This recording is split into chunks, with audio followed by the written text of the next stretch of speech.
Buenos días a todos y a todas. Bienvenidos al 13º Congreso Latinoamericano de Enseñanza del Diseño. Mi nombre es David Arango Cadavid.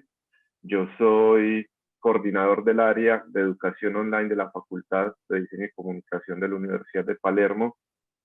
Justamente estamos hoy con la Comisión de Nuevas Metodologías Docentes. La idea es poder escuchar un poco las ponencias y luego tener media hora no de debate, sino de preguntas, respuestas, de conversar entre nosotros y acerca de las ponencias y plantear más sobre el tema de nuevas metodologías docentes, que es lo que nos reúne hoy.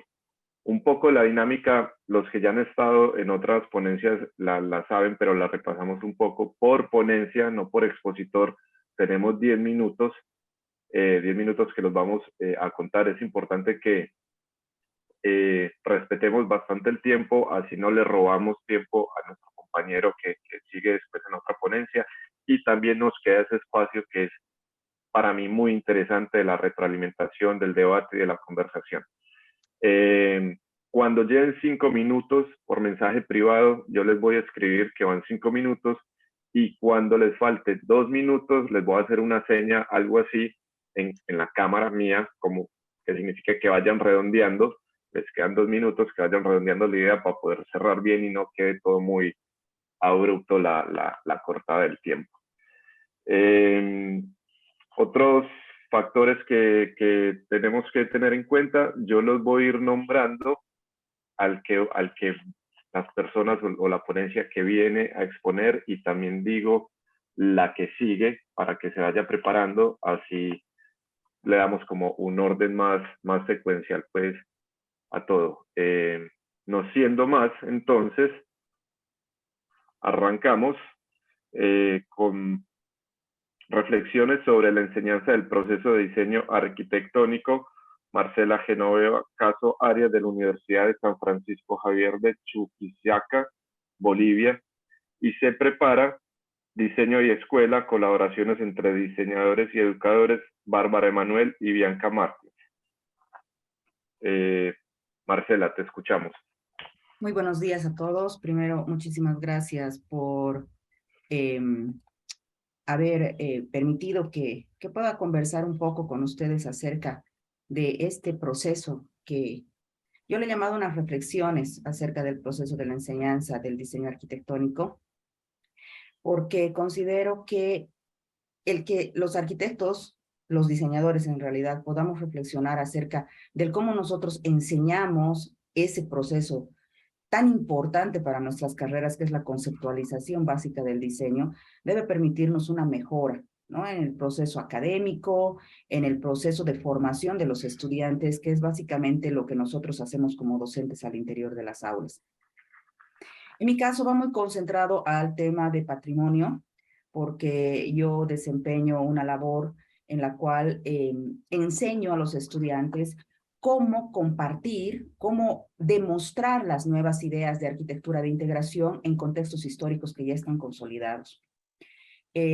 La ciudad en la cual yo vivo, en la cual me he formado y que ha sido parte del nacimiento de la carrera de arquitectura, es una ciudad declarada Patrimonio de la Humanidad en el año 1991. Entonces, es motivo también de la creación de la Facultad de Arquitectura, porque necesitábamos contar con elementos que nos permitan esa intervención respetuosa, sin descuidar, por supuesto, los demás procesos de diseño. Al interior de esta reflexión sobre la enseñanza del proceso de la arquitectura, ahora que ya les he contextualizado un poco, siempre nosotros partimos de la resolución de un problema, que generalmente es social, ¿no? Cuando nosotros hablamos de esa identificación del problema, buscamos los componentes básicos alrededor de los cuales los estudiantes deberían empezar a motivarse. Si no existiera una resolución completa de lo que van a ser los problemas, no tendría el sentido cabal empezar un proceso de diseño. Muchas veces, y la mayoría de los estudiantes, conceptualizan que inmediatamente al inicio de cualquier proceso de diseño arquitectónico, lo primero que van a hacer es comenzar a rayar. ¿Pero qué rayamos? ¿Pero qué construimos? ¿Pero qué pensamos? Si es que no hemos identificado primero ese componente social. Consideramos que en estas nuevas formas de la enseñanza del diseño, lo primero que debemos identificar claramente son a quiénes vamos dirigidos y si verdaderamente con lo que vamos a proponer vamos a lograr cubrir esas expectativas, esas soluciones que probablemente están pretendiendo y están desesperadamente buscando de nosotros los diseñadores. En ese momento, probablemente de inicio, cuando empezamos un proceso de investigación, no tenemos ni la más mínima idea de qué es lo que vamos a hacer. Y para ello nosotros empezamos a buscar ciertos canales que nos permiten derivar a un problema concreto. Ese problema concreto debe ser resuelto, ¿no? Esa es la trilogía básica del proyecto del diseño, porque nosotros a través de ese proceso vamos a resolverle con una idea creativa que va a ser nuestro proyecto arquitectónico. Ahora, el buscar esta identificación del problema se convierte en un reto complejo, ¿no? No es tan sencillo, no es como muchos imaginan que es algo muy fácil, ¿no? La mayoría que recurre a un arquitecto, que recurre a alguien, piensa que en un momento van a salir todas las soluciones. Y en realidad no parte de aquello, sino que esa identificación, si no se la ha hecho correctamente, puede derivar inclusive en ideas que no sean las más acertadas, que la idea base con la que estamos partiendo en el proceso no resulte la más adecuada y obviamente no prospere más adelante.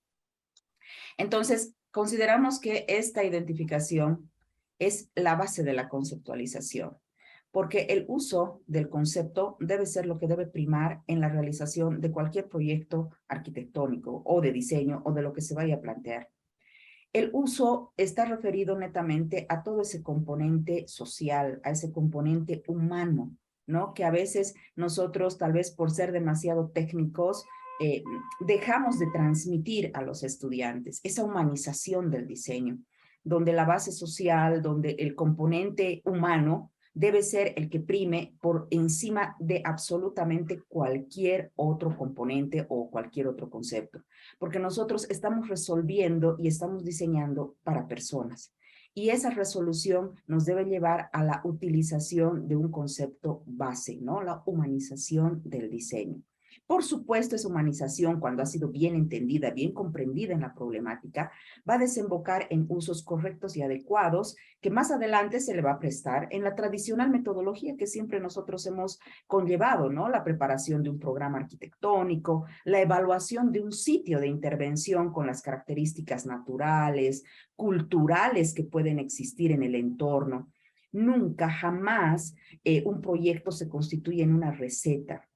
Jamás podemos nosotros pretender utilizar la misma metodología y aplicarla en todos los proyectos de manera consecutiva, ¿no? O sea, como si fuera una receta. Yo agarro, voy, identifico al usuario, luego analizo el sitio, determino el programa, hago el partido. No es una receta. No es una secuencia que se pueda repetir paulatinamente. Cada uno de los proyectos debe adaptar su propia metodología a una humanización mucho más cercana al usuario. Entonces, en estas nuevas tendencias, esa humanización nos permite determinar, por ejemplo, qué necesita el lugar y cómo el proyecto va a aportar a ese sitio de manera integral, ya sea desde la parte urbana, ya sea desde la parte arquitectónica, desde la parte interiorista del diseño, a que ese uso más humanizado realmente satisfaga las necesidades de los usuarios. Entonces, esta conceptualización a nosotros nos conduce básicamente a que las nuevas metodologías deben pretender ese acercamiento con los usuarios para tener un éxito verdadero como arquitectura, sin descuidar, por supuesto, el tema de la forma, el tema de la calidad del espacio, que son elementos que van a ir a conjuncionar la totalidad del diseño una vez que éste esté realizado. Como les decía, en el caso particular, por ejemplo, del taller que yo enseño, este taller está muy enfocado a la temática de patrimonio, intervenciones en centros históricos, en los cuales hay que tener un grado de sensibilización, un grado de valoración y un grado de criterios de sostenibilidad del patrimonio, ¿no? Cómo mi proyecto va a poder sostenerse en el tiempo, va a ser un verdadero aporte y se va a integrar en un conjunto histórico consolidado. Son varios problemas que van apareciendo para que el estudiante se sienta desafiado. Para ello, hacemos un exhaustivo uso de todas los acercamientos que podemos tener a la población desde la sensibilización, desde componentes de educación patrimonial que pasan por normativas establecidas, por cartas, por criterios que nos llevan a tener un concepto claro de lo que queremos lograr. Y por supuesto, ese uso totalmente distinto en un centro histórico al de un espacio de zona de crecimiento, ¿no? Que serían básicamente distintos. Ahí estamos viendo qué necesita el lugar, que no es lo mismo el planteamiento en un lugar que en el otro, y cómo nuestro proyecto va a aportar a que verdaderamente ese reconocimiento del centro histórico se mantenga. Porque no podemos negar que las ciudades, por muy históricas que sean, siempre van a evolucionar. Entonces, consideramos que en esta nueva metodología del diseño, esa humanización ha significado un gran aporte porque los estudiantes pueden acercarse muchísimo más al concepto de cómo debería diseñarse, y eso verdaderamente luego repercute en proyectos de mucho aporte. En el proceso de diseño, ya para finalizar, la reflexión entonces va a ser uno de los elementos fundamentales con esa humanización. Vamos a pretender que en el mismo proceso de diseño, cuando hablamos de estudio, hablamos de análisis de propuestas o de ajustes que vaya a existir en el desarrollo, que van en el método que nosotros podamos ir adoptando, siempre debe existir el componente de la creatividad, ¿no? La creatividad debe ser impulsada en esta nueva metodología del diseño, siempre en busca de esa humanización, pero con altos grados creativos, ¿no? Nuevas propuestas en cuanto se refiere a tecnología, en cuanto se refiere a calidad del espacio y a morfología, para que verdaderamente la propuesta tenga un carácter original. No se deben pretender, sobre todo en el caso del específico que les explico yo, que los proyectos sean falsos históricos o que sean copias, ¿no? Sino más bien que tengan un componente de originalidad. Y vuelvo a reiterar, el proceso propio del diseño no es una receta, no es algo que para uno sirve y para todos va a servir de manera igual. Compleja estrategia es la de buscar que esta originalidad se una con ese carácter reflexivo y humanizado para verdaderamente poder tener un componente de diseño. Y creo que con esta reflexión les dejo un poco pensando en la idea de que ese acercamiento más humano puede promover más y mejores diseños creativos y originales en los estudiantes que se van a formar luego para ser arquitectos. Y con eso he concluido la exposición y nuevamente muchas gracias por la oportunidad. Muchas gracias, Marcela. Justo 10 minutos cerradito. Muchísimas gracias por esa precisión. Vamos a dar paso a nuestros siguientes expositores. Hago como una aclaración que quería hacer, se me olvidó hacer en el principio. Vamos a tener varias ponencias que serán en portugués, entonces en función de entendernos todos, no solo las ponencias que son en portugués, tratemos de hablar un poco más pausado, todos, así nos entendemos los unos y los otros, en función de poder alimentar esto que a mí me parece interesantísimo, que es el debate. Ya noté varias cositas de Marcela que me parece que pueden dar un buen puntapié para seguir. Bueno, vamos con diseño y escuela, colaboraciones entre diseñadores y educadores. Si lo digo mal, me corrigen, siéntanse en la libertad. Bárbara Emanuel y Bianca Martins de la Universidad Federal Fluminense de Brasil, y se prepara Milagro Farfán. Olá, bom dia. Eu vou falar em português, vou tentar falar devagarzinho. Vamos lá, vou colocar a apresentação aqui. Estão me vendo? Estão vendo a apresentação? Sim. Bom, eu sou Bianca Martins, vou apresentar esse trabalho que foi desenvolvido junto com a Bárbara Emanuel. Nós estamos aqui na cidade do Rio de Janeiro, Brasil, né, no estado do Rio de Janeiro. Eu sou da Universidade do Estado do Rio de Janeiro e a Bárbara é da Universidade Federal Fluminense, que fica também aqui no Rio de Janeiro, e nós duas desenvolvemos juntas esse trabalho que faz parte do Laboratório Design e Educação, que é da Universidade do Estado do Rio de Janeiro, da UERJ, E dentro desse laboratório de design e educação, nós temos um grupo de estudos que se chama Design Escola, que foi onde esse projeto vem sendo desenvolvido já há alguns anos. Então, desde 2019, né, o Laboratório de Design e Educação formou o grupo de estudos Design Escola, onde nós temos uma reunião, né, de designers e também educadores, basicamente professoras da educação básica pública aqui do Rio de Janeiro, e nós nos encontramos semanalmente para tentar entender e construir um repertório comum de práticas de projeto para que a sala de aula, né, os alunos na sala de aula que tem alguns problemas na educação pública, né, e a gente fica tentando formular um jeito de que os designers possam trabalhar junto com essas professoras para tentar propor práticas de ensino-aprendizagem mais instigantes, usando alguns princípios do pensamento projetual. O que a gente vai apresentar hoje aqui é exatamente o resultado de 4 trabalhos que foram desenvolvidos em 2021, né, nesses encontros nossos, com a parceria, a colaboração de um designer ou uma designer e uma professora da educação básica, né?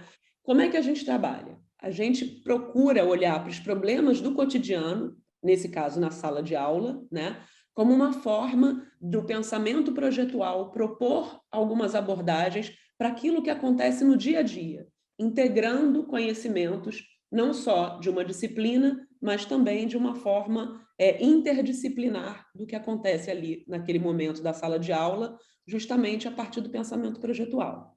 A gente olha também que o design, né, a gente pensa que o design tem a contribuir justamente com esse raciocínio, com esse jeito de prototipar, de construir junto, colocar no mundo real, né, ideias, né, tornar as ideias mais concretas. A gente costuma discutir, né, que isso é algo muito, muito importante para a educação básica, né? Ser capaz de usar o pensamento concreto em práticas que às vezes ficam muito abstratas. Isso é uma das contribuições que o design tem a dar para a sala de aula, para situações de ensino-aprendizagem, e a gente sempre pensando essas situações de forma colaborativa, com a parceria entre um designer e uma educadora.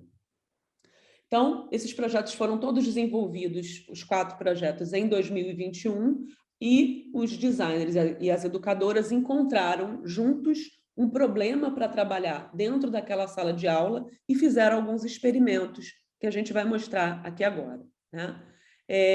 O primeiro experimento foi desenvolvido entre a professora Elaine, da educação infantil, trabalhando com crianças de 5 anos de idade, e o designer Vitor, né? Então, o Vitor foi até a escola da Elaine, era um momento onde a pandemia já permitia essa ida na escola, e eles juntos pensaram que olhar para a situação do trabalho com cores para crianças de 5 anos seria uma boa forma de explorar o pensamento projetual e trabalhar junto, né, professora, designers e crianças, em torno de um objetivo comum. Esse foi o experimento na educação infantil. Um outro experimento veio a partir de uma demanda da professora Cristina, que é professora de artes.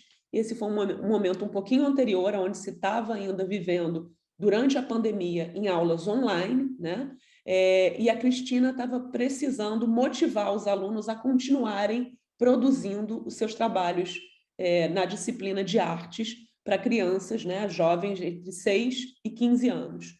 Então, a Cristina, que era professora da educação básica, junto com a Rafaela, que é uma designer, encontraram um modo de resolver esse problema complexo a partir da montagem de uma galeria, uma exposição virtual dos trabalhos daquela classe. E a Cristina aprendeu um pouco mais sobre designer e a Rafaela aprendeu um pouco mais dos desafios do dia a dia da Cristina. Um outro projeto desenvolvido durante esses encontros do grupo foi a colaboração entre a designer Justine e a professora da educação básica, Tayani. Elas foram olhar para o complexo cotidiano ali da escola, as situações, né, de questões especiais, os espaços que precisavam ser mais inclusivos, e propuseram um projeto que está em fase de desenvolvimento para usar todo o espaço da escola como um território inclusivo, um trabalho desenvolvido com os próprios alunos em parceria com os professores. Esse projeto ainda está sendo desenvolvido. E, por fim, a gente veio mostrar um quarto trabalho, que foi a parceria de duas designers, Luciana e Priscila, com a professora da educação de jovens e adultos, Daniela, né? Elas construíram um baralho de cartas com várias propostas para que a professora Daniela pudesse instigar os alunos, né, a partir de demandas do próprio cotidiano deles, de como trabalhar, né, esses assuntos do dia a dia deles de forma mais interessante, alinhada, né, às necessidades, aos desejos daqueles alunos, e de forma também a dispor para essa professora como se fosse um cardápio, uma sugestão, várias sugestões de ideias de como trabalhar essas necessidades dos alunos da educação de jovens e adultos no contexto escolar. Então, esses foram os resultados, né, que a gente teve durante a oficina do Grupo Design Escola, os encontros do Grupo Design Escola.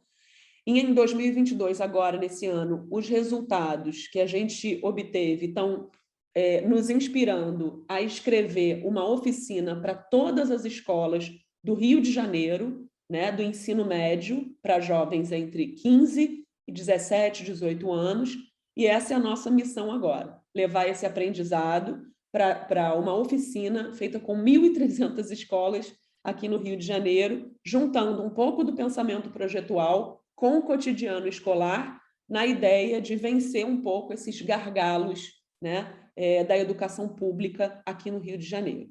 Bom, é isso. Eu e a professora Bárbara agradecemos a oportunidade de estar aqui. Bom dia para todos.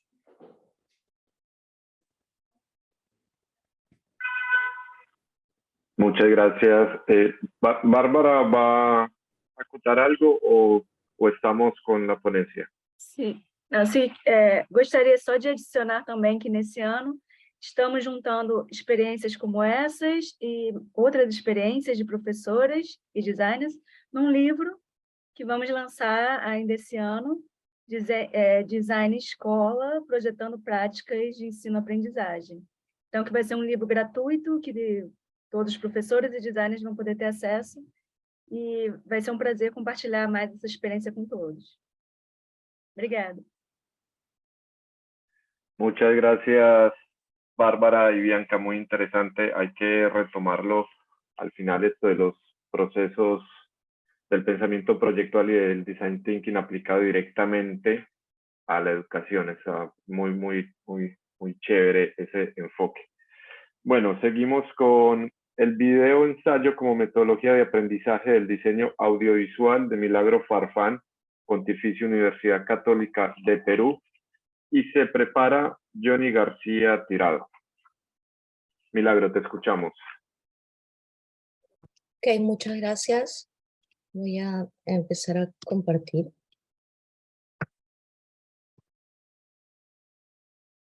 Bueno, muchas gracias, como siempre, a la organización por la participación en el Congreso.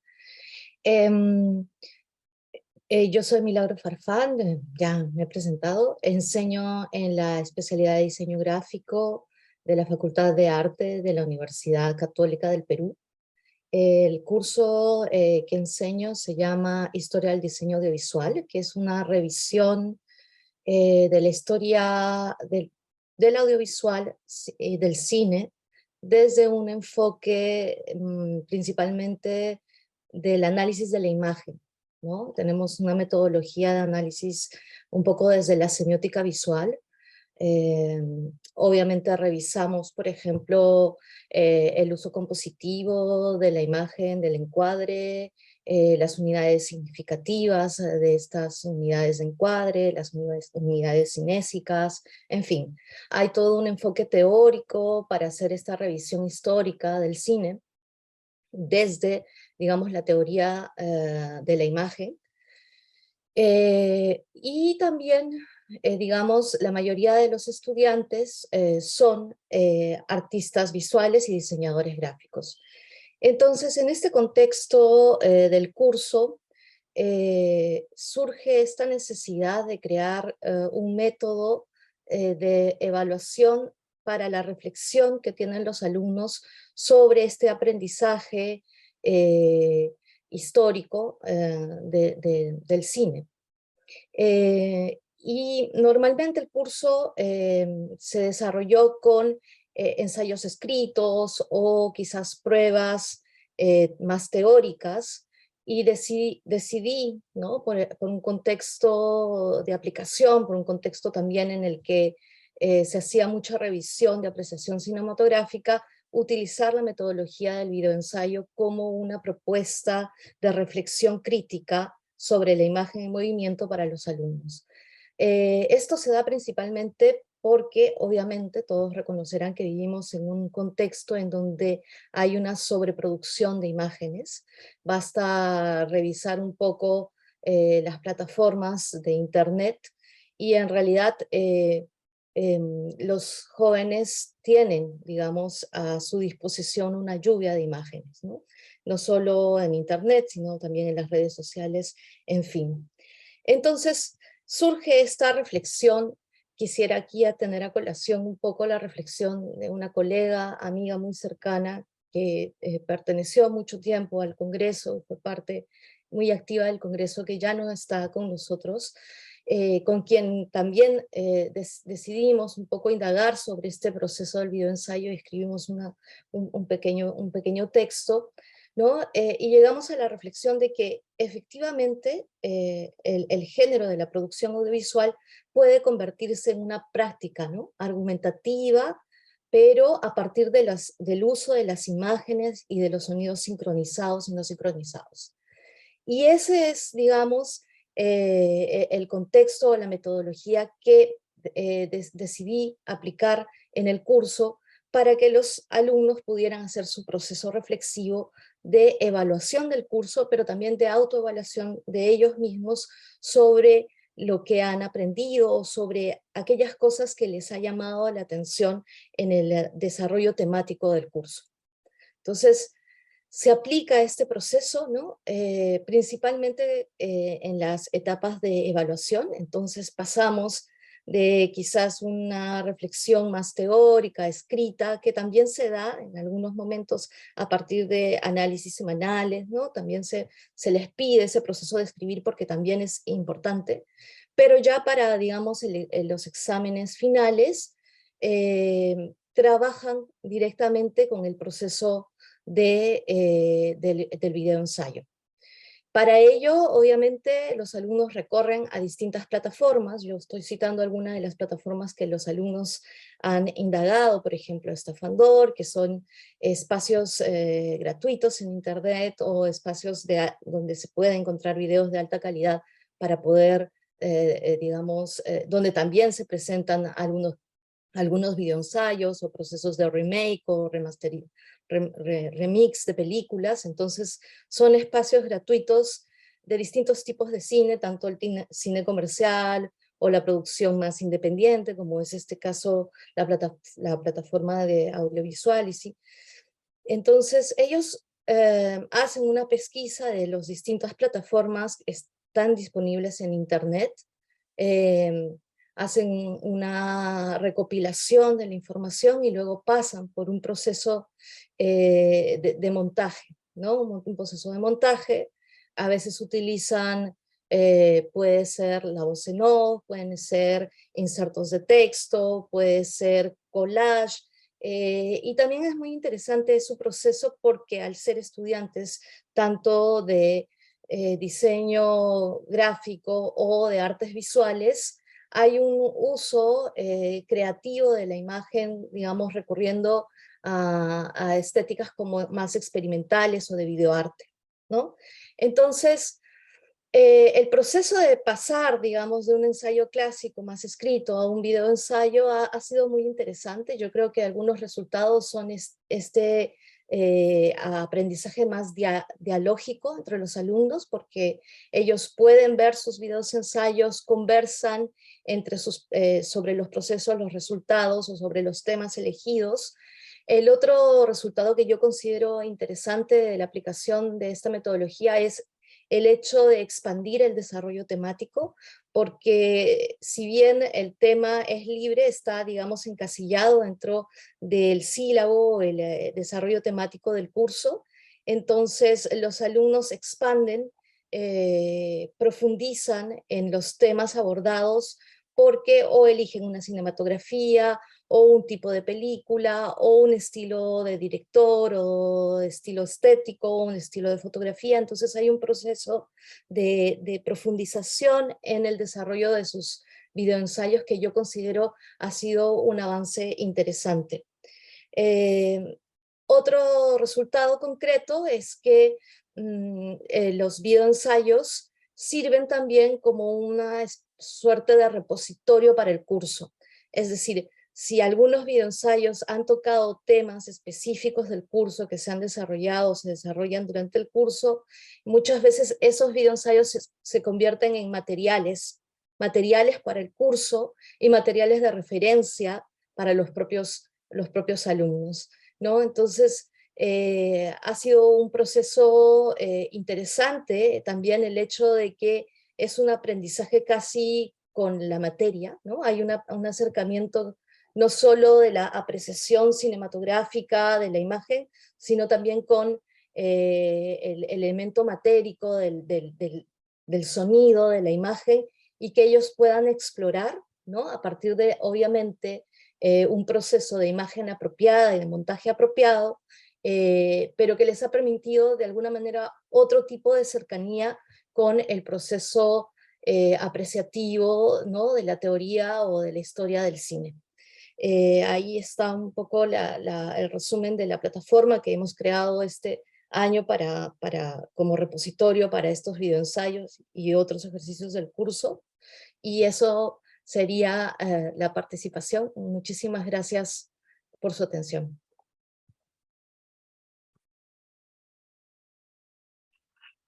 Muchas gracias, Milagro, por tu participación.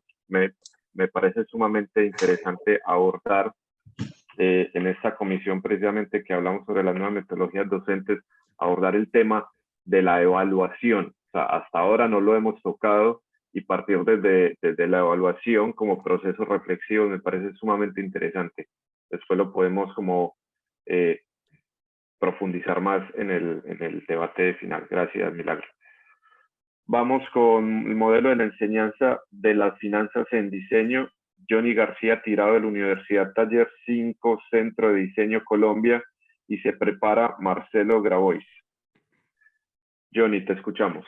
Bueno, muy buenos días, mucho gusto. Muchas gracias por este espacio en donde queremos llevar este mensaje que consideramos importante. Queremos compartir con todo este equipo de profesores de América Latina este ejercicio. Mi nombre es Johnny García Tirado, yo soy economista, doctor en administración y con postdoctorado en empresas, pero con una inquietud desde hace muchísimos años en este tema de cómo poder transmitir el proceso de creación empresarial, por considerar que allí, en ese punto, está el punto de desarrollo, el crecimiento. Nuestros países por excelencia tienen más del 93% de su estructura está dada por pequeñas y medianas empresas, por emprendimientos.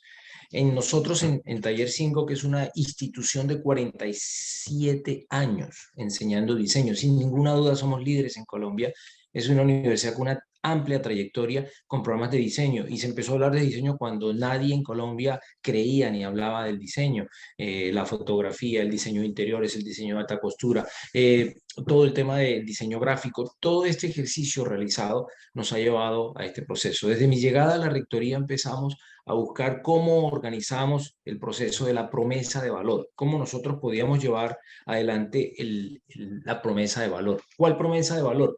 Que nuestros egresados pudieran tener en su perfil, pudieran lograr tener un eje transversal que lo llamamos emprendimiento. Esto a raíz de varias razones. El primer antecedente está en que es claro para nosotros que al 2035 tendremos reducida cerca del 38% de la demanda de trabajo. Esto es debido a los avances tecnológicos. Todos sabemos cómo con los avances tecnológicos la tendencia es a reducirse la demanda de mano de obra en todos los cargos. Ya vemos nosotros cómo se vienen suprimiendo cargos operativos y luego llegaremos a muchos cargos de muchas profesiones que sabemos en megatendencias y por el Foro Económico Mundial que muchas profesiones se acabarán. El diseño, afortunadamente, es de las profesiones que prevalecerá, pero que necesitará instrumentos, que necesitará herramientas para poderse sostener con mayor integralidad y mejores resultados. Ese es el propósito nuestro en el ejercicio cuando buscamos llevar una promesa de valor que permitiera tener un profesional con un profesional egresado, con un perfil que le permitiera tener unas competencias en todo este proceso del emprendimiento. ¿Cómo realizar el emprendimiento? Venía a ser para nosotros ese reto, bueno, lo hicimos entonces yendo al currículo, ajustando el currículo, llevando entonces a través de unos cursos que nos permitieran ese proceso. Listo, ese fue el primero, lo empezamos a implementar y ya pues implementado entonces era como veníamos a buscar la metodología para lograr que un curso como finanzas, que no podía ser mayor a 2 créditos, que no podía ser mayor a 2 horas por semana. ¿Por qué? Porque tenemos unos temas específicos del área del conocimiento que no podíamos quitarle la fuerza, que no podíamos quitarle los tiempos, pero que debíamos nosotros en 2 horas a la semana darles esas herramientas a nuestros estudiantes. Y por esa razón, entonces, buscamos nosotros ese compromiso de cómo lograr allá de aumentar en nuestros estudiantes este interés. Con estas justificaciones, entonces, nosotros avanzamos en la creación de un modelo sencillo en Excel, por ser un software compatible que todos lo tenemos, de fácil acceso. Ese software nos permitiría a nosotros entonces la llegada sin ninguna duda de que nuestros estudiantes pudieran tener acceso de forma sencilla. También lo complementamos con un curso rápido de Excel, más unos videos creados en nuestras aulas virtuales que pudiera permitir que el estudiante tuviera acceso de forma sencilla o tenga acceso de forma sencilla a este proceso. Bien, ¿en qué consistía entonces? Que en ese corto tiempo, el reto está en que en ese corto tiempo nosotros a través de un modelo pudiéramos lograr cómo pudiéramos enseñarle al diseño, a estudiantes de diseño pudiéramos enseñarle finanzas. Y ese ejercicio es el que hemos venido nosotros en esta trayectoria logrando. Creamos entonces un modelo con cerca de 25 hojas activas en donde todo lo cuantitativo está allí incluido. El estudiante se debe limitar a 2 cosas las más importantes dentro de un modelo. Primero es a los parámetros, a parametrizarlo. ¿Y qué consiste esa parametrización? Consiste en que el estudiante de diseño va a dar sus aplicaciones, va en cerca de 25 preguntas que tiene el modelo. Él va a responder y a investigar sobre su idea de negocio. Es decir, por decir cualquier cosa en tema del precio, ¿cómo va a definir el precio? ¿Cómo el estudiante llegaría a definir el precio de su servicio o de su producto? En ese caso le damos una guía de cómo hacerlo. Pero para eso van a ser las clases y el desarrollo que se irá llevando en el proceso que permitirá que el estudiante pueda apropiarse de estos elementos y poderlos llevar a la parametrización del modelo. Bien, ese ha sido el proceso de construcción, así nos ha llevado. Nuestros estudiantes han podido, de forma muy sencilla, sabemos todos que desde el diseño no es fácil apropiarse de herramientas cuantitativas y más esas herramientas cuantitativas poderlas llevar a incorporarlas y utilizarlas. Afortunadamente pudimos nosotros lograr cómo nuestros estudiantes avanzaran en este ejercicio, lograran que a través de este ejercicio nuestros estudiantes pudieran tener como base el diseño aplicado a las finanzas. Bien, ustedes saben que las finanzas son muy extensas, muy complejas, muy amplias, pero hemos tratado a través del modelo, a través de unos tutoriales y a través de los encuentros con los estudiantes llevar ese proceso que permita que esa idea de diseño, que ese proceso de innovación en nuestros estudiantes pueda ser canalizado y llevado hasta un punto que llamamos nosotros el producto final, que es la idea del negocio. Entonces, 2 momentos en el que el estudiante participa activamente en el modelo. Primero, parametrizando los datos de entrada del modelo, que es dando los datos de su idea, y luego analizando los resultados. Esos resultados le permitirán saber qué dimensionamiento está dándole a los costos, a los gastos, a la inversión, qué dimensionamiento le está dando al ingreso. Resultados.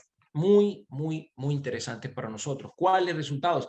Que el estudiante tenga conciencia sobre lo que quiere hacer, que su emprendimiento no sea, mire las estadísticas, de cada 10 emprendimientos, 7 fracasan, y fracasan por temas de liquidez o temas financieros.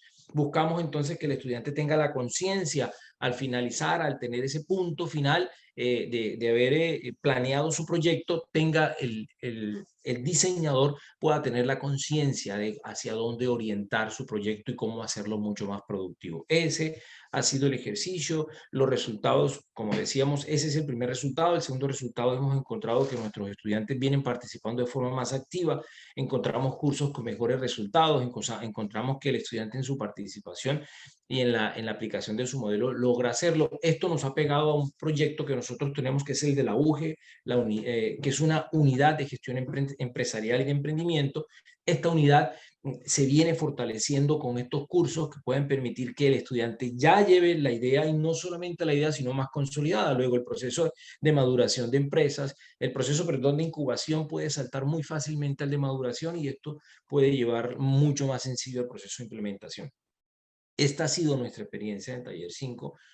Como decíamos, estos 3 básicos resultados nos han dado a nosotros el deseo de poder mostrar este modelo, de poder seguir avanzando en que Taller 5 cuente con un propio modelo para enseñar las finanzas. Ya lo vamos a extender ahora al modelo de creación de empresas, donde creemos un propio modelo que pueda permitir que en el proceso de maduración de la empresa, el empresario pueda crear su modelo empresarial y poder llegar a otros temas como la innovación, puede llegar a otros temas como el mercadeo, puede llegar a otros temas como los aspectos legales, puede llegar a otros temas como los aspectos técnicos, es decir, poderlo llevar a otros aspectos a través de un modelo, pero hecho para diseñadores, que pueda permitir que ese proceso tenga los mejores resultados.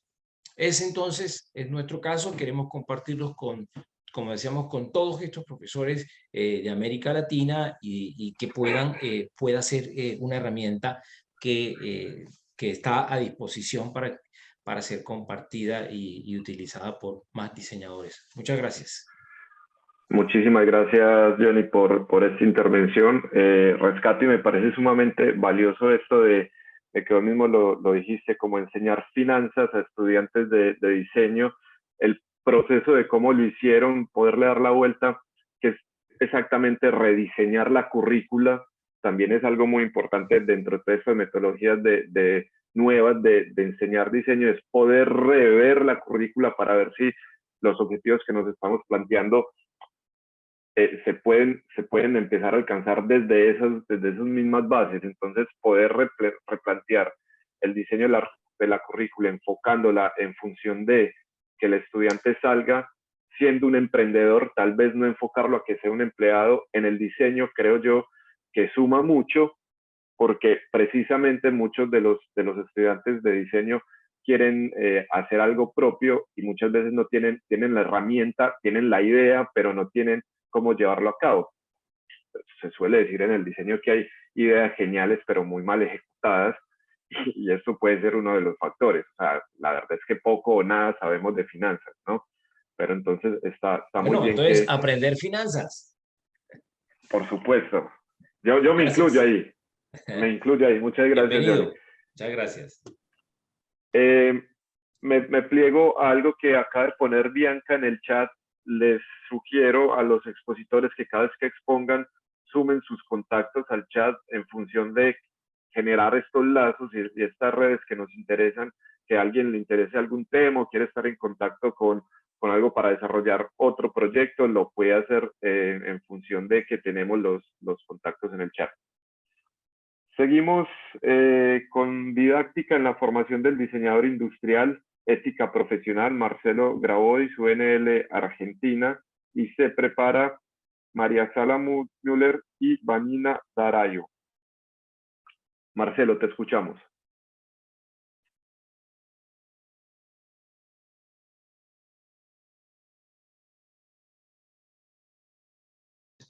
Perdón, estaba hablando solo. Muchas gracias, David. Muchas gracias a la organización de la Universidad de Palermo. Impecable todo lo que han hecho y los avisos previos. La verdad que felicitaciones. Bueno, tengo 10 minutos, que puede ser muy poco tiempo, pero por ahí puede ser una eternidad, así que me presento rápidamente. Yo soy profesor titular del curso de Legislación y Práctica Profesional dentro de la carrera de Diseño Industrial. Ahí está, en la ciudad de Santa Fe. La ciudad de Santa Fe es una ciudad, no es como Río, que no necesita presentación. Santa Fe es una ciudad de 500 kilómetros al norte de la ciudad de Buenos Aires, en Argentina. La verdad que es una ciudad extraordinaria, no solamente por las bellezas naturales que tiene, sino porque es un centro de innovación y un ecosistema de innovación que nació en la Universidad del Litoral, y hoy tenemos un parque tecnológico de una jerarquía internacional importante. Lo último que tenemos es una aceleradora, que también es una sociedad de la universidad, y es un ecosistema innovador muy interesante. Los invito a conocer la ciudad de Santa Fe. Bueno, yo trabajo en la universidad hace muchos años. Hoy doy varios cursos de grado y un curso de posgrado que se inicia ahora en agosto, que es de inteligencia tecnológica en actividades de investigación y desarrollo. Soy gerente de Itera, una empresa que presta servicios a empresas de base tecnológica en todo lo relacionado a innovación. Me encantó, Johnny, la presentación. Me parece que esta transversalidad de las finanzas en la carrera de diseño es importantísima. Mi especialidad es la propiedad intelectual y la inteligencia estratégica, y hemos intentado llevar elementos de inteligencia estratégica a la didáctica del diseño, y hoy les voy a contar una de las clases, uno de los temas que desarrollamos, que es la ética profesional. Además, trabajo en el comité de ISO de las normas de gestión de la innovación a nivel internacional, y en el comité de estandarización de la Argentina, ¿no? Desde el 2015 coordino un programa de inteligencia estratégica de la Facultad de Ingeniería Química, aquí también en la Universidad del Litoral. Y bueno, los principios que definen la didáctica de nuestros cursos, algunos de ellos y los específicos para plantear el marco teórico de este abordaje. Consideramos que cuando la información está en Internet, no vale la pena que un profesor la explicite en una clase o en un PowerPoint o la recite, ¿no? Estamos perdiendo la oportunidad de que los alumnos se entrenen en el autoconocimiento, en la autodidáctica. Entonces, en nuestros cursos compartimos técnicas de pesca. Enseñamos a pescar y no entregamos el pescado, ¿no? Es un viejo dicho que por lo menos en la Argentina se suele usar. ¿Y qué son las técnicas de pesca? Las técnicas de búsqueda de información, de filtrado y validación de información. Que la inteligencia estratégica, una parte importante de la inteligencia estratégica está asignada por esto. Esta tarde voy a presentar un poco las normas internacionales de gestión de la innovación. Si a alguien le interesa, vamos a profundizar un poquito estos temas. La construcción colectiva, y me sumo a la idea de Marcela y de Bianca, para nosotros es esencial, y muchas veces la construcción colectiva de nuestros alumnos supera, y a veces ampliamente, nuestro bagaje de conceptos, y la verdad que yo les digo siempre que los que más aprendemos somos los profesores en los cursos, y no estoy mintiendo. Y por otra parte, ya yendo al tema de la ética profesional, consideramos que la retórica de la ética es contraproducente. Cuando uno explica lo que está bien y lo que está mal, la verdad que el efecto muchas veces es contrario al que busca. Bueno, concentrándonos, yo doy clases en la Facultad de Diseño Industrial. Los diseñadores industriales están teniendo una formación extraordinaria y van a ser líderes de equipos multidisciplinarios en procesos de innovación. Y ellos van a tener que ser cuidadosos, y son cuidadosos en relación al impacto que tienen, ya en lo social, en lo económico o en el medio ambiente. Por eso este tema no es menor, porque ellos los transporta a su vida profesional, y lo importante que nosotros consideramos es que esa ética profesional no solamente sea autogestionada, sino que se construya colectivamente. Por eso en ninguna parte del curso nosotros explicitamos lo que es la ética ni lo que está bien o lo que está mal. Y les cuento operativamente qué es lo que hacemos. Bueno, damos algunos rudimentos de bibliometría para que los estudiantes no solamente puedan buscar publicaciones científicas, sino que puedan rescatar las que les interesan y procesarlas. Les pedimos que busquen los conceptos de ética y de ética profesional, de filósofos, de escritores, de las fuentes que ellos consideren oportunas, y les pedimos que bajen códigos de ética profesional de diseñadores industriales de todo el mundo. A los chicos que saben otros idiomas les pedimos que busquen en esos idiomas, y la verdad que empezamos el trabajo con un cúmulo de información muy interesante. Luego les pedimos que busquen y bajen un paper sobre entrevistas en profundidad, y abordamos la técnica de entrevista en profundidad, y les pedimos que seleccionen, que busquen y elijan un diseñador industrial que no pertenezca a la Universidad del Litoral en Santa Fe. Entonces los obligamos, no los obligamos, pero propiciamos de que busquen gente y se conecten y empiecen a hacer su red profesional fuera del ámbito de confort de la universidad, y les pedimos que hagan una entrevista en profundidad luego de estudiar el material científico sobre qué es una entrevista en profundidad, sobre básicamente 3 temas: propiedad intelectual, o sea, qué experiencias tienen los entrevistados en propiedad intelectual, qué contratos han firmado y cuáles son los conflictos éticos por los que han atravesado. Estos 3 elementos nos permiten desarrollar 3 clases distintas a partir de la experiencia de los entrevistados, y resulta de una utilidad, y la verdad que empezar a plantear los distintos tipos de contratos que va a tener que firmar un emprendedor a partir de la experiencia de los entrevistados, les aseguro que es magnífico. Entonces, cuando ya tenemos todo esto, armamos un debate sobre el concepto de la ética profesional, y luego hacemos una pecera. En nuestro equipo de investigación estamos trabajando ya hace muchos años en técnicas de construcción colectiva de conocimiento. La pecera, el World Café son algunas de las técnicas que usamos, que se caracterizan por estar basadas en técnicas estructuradas de diálogo. ¿Qué quiere decir estructuradas? Que no es diálogo abierto, sino que mediante se le da el turno a cada uno, y cada uno tiene 1 minuto o 2 minutos para expresar, en este caso, qué es la ética profesional y cómo va a influenciar en su vida profesional. Luego hacemos una etapa de trabajo en equipo, cada uno elige un eje del manual de ética profesional, y el objetivo es construir un manual de ética profesional del curso que todos y cada uno de los estudiantes pueda llegar a cumplir en su vida profesional. La verdad que en cada cuatrimestre nos quedamos con un manual de ética profesional del equipo construido por ellos. Les puedo asegurar que, como para cerrar, les cuento que la inteligencia estratégica está aplicada acá. Vemos la información primaria como entrevista en profundidad, la información secundaria específicamente sobre la bibliometría, y la inteligencia estratégica básicamente es la transformación de información en inteligencia, y le agregamos, como condimento particular de este curso, que la construcción colectiva de futuros nos permiten comprometernos con los futuros que nosotros mismos diseñamos. Les agradezco mucho, y bueno, quedo a disposición para seguir el debate.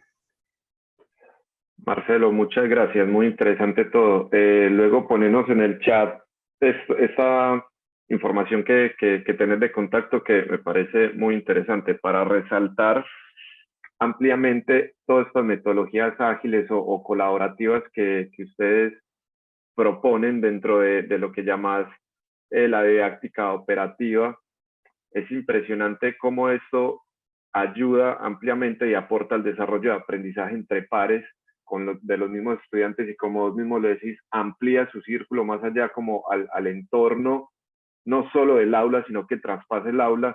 se vuelven una herramienta muy poderosa de la creación de conocimiento. Entonces es muy bueno ver en el aula cómo se puede dar eso, y un punto que me llamó mucho la atención de lo que decís es, también necesitamos docentes preparados para aprender, porque es uno de los puntos que muchas veces conflictúa con el tipo de aulas o de nuevas metodologías para la enseñanza.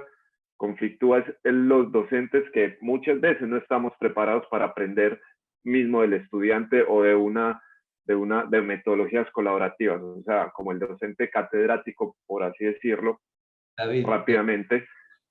El problema es el ego, porque cuando uno empieza a aplicar estas técnicas va desapareciendo. Yo no lo quería decir. Docente, Yo no lo quería decir. Va desapareciendo. Nosotros cada vez hacemos menos cosas, ¿no? Tiramos las consignas y la verdad que es una explosión de actividad. Claro, es que yo creo que justamente el llamado en esta comisión de nuevas metodologías docentes es la reconfiguración del rol docente en función a las nuevas didácticas y prácticas que hay de la enseñanza. Y esa nueva reconfiguración tiene que tener en cuenta esto. El docente debe dar, no sé si debe dar, pero da un poco un paso al costado para que los mismos estudiantes empiecen a generar ese conocimiento, o por lo menos es algo sumamente importante para debatir y para tener en cuenta. ¿Sí? Lo podemos hablar ahorita después otro rato, porque da para mucho. Muchas gracias, Marcelo. No, gracias. Vamos con después de la pandemia, que María Sala Müller y Vanina Dariao, Universidad de Palermo, de la casa. Y seguimos con Lila Isabel Pagola. Hola, buenos días. María, Vanina, los escuchamos. Hola, ¿cómo están? Bueno, me presento, ya que arranqué. Yo soy María Sala Müller, presentamos esta ponencia con Vanina Dariao, somos profesoras de la casa, queremos agradecer mucho este espacio a la Universidad de Palermo, somos profes de la casa, somos de distintas facultades. Y escuchando incluso este último intercambio entre Marcelo y David, me parece que la ponencia nuestra lo que va a hacer un poco es explicitar esas preguntas que están de telón de fondo en todas estas experiencias que estuvimos un poco escuchando y compartiendo. Nuestra idea es traer más preguntas que certezas, y esto, ¿no? Explicitar esos interrogantes que tienen que ver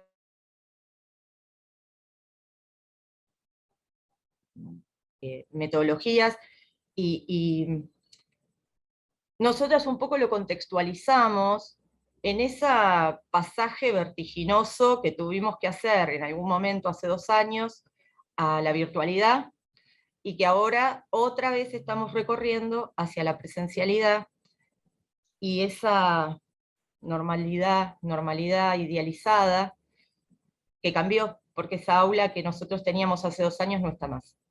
Y esto nos lleva a hacernos un montón de preguntas, más allá de que todos estos interrogantes creemos y estamos convencidas de que tienen que ser parte de la reflexión cotidiana docente, porque si no, no tiene mucho sentido por ahí que nosotros estemos adelante, por decirlo de algún modo, de un curso. Entonces, esto es un poco lo contextual que nos lleva a nosotros a hacernos todas estas preguntas que un poco se fueron expresando y que se fueron materializando en las experiencias, y pensar sobre el protagonismo de los estudiantes en pos del codiseño de la clase. Pienso y me acuerdo en ese momento de virtualidad cuando le hablábamos a cuadraditos negros. No sé si a ustedes les pasó, pero que no nos encendían la cámara ni locos, y que no sabíamos si estaban ahí, si no estaban ahí, qué estaban haciendo, si uno hablaba solo como loro. Pero eso nos pasa también en la presencialidad. Están los pibes, pero no sabemos dónde están. Y entonces ahí también pensar en esto, ¿no? De los estudiantes como codiseñadores de la clase, de estudiantes con responsabilidad sobre el propio aprendizaje, y nosotros andamiando, acompañando, tratando de buscar experiencias motivadoras para cada cual. Y nos parecía que ahí estaba un poco la complejidad, ¿no? Donde residía estos nuevos escenarios, estos nuevos escenarios que ya no pueden ser los mismos que antes. Bueno, Vani. Bueno, también agradecer la posibilidad de participar. Como dijo Sara, yo soy de otra facultad, de la Universidad de Palermo, de las Facultades Sociales. Soy psicóloga y tengo algún posgrado en lenguajes, medios y en educación. Y un poco también en función de lo que venía escuchando, ¿no? En otras ponencias, esto de pensar en un problema social, pensar en cuestiones inclusivas, pensar en la humanización, como llamó una colega, este contexto de intervenciones pedagógicas o estrategias didácticas, que no haya recetas, ¿no? Y de alguna manera retomar esto de las pedagogías participativas que mencionamos ahí en nuestro texto, que tiene que ver con esto, con el corrimiento de un lugar de poder del docente, que es lo que puede llegar a propiciar de alguna manera un lugar activo, protagónico, central en las y los estudiantes, pero también pensar un poco en cómo esta función docente está entramada en la institución, ¿no? Digamos, no todo tiene que ver solamente con, la estrategia, el posicionamiento docente, la ética, porque también hay algo de ética puesto ahí, ¿no? Respecto al lugar que ocupamos, entender, las tensiones, los conflictos, digamos, ningún espacio de intercambio es neutral, se juegan cuestiones de poder, y por supuesto también las instituciones son facilitadoras o no para determinadas cuestiones, ¿no? Quizás esto se pone más en evidencia en esta vuelta que nos gusta llamar transición, porque no es una vuelta a lo que dejamos, ni tampoco decir que la normalidad era algo tan bueno, tan inclusivo, tan justo, como para añorar volver ahí. Pero un poco pensar en la idea de pedagogías participativas, en el aula como comunidad, inserta en otra comunidad que es la institución,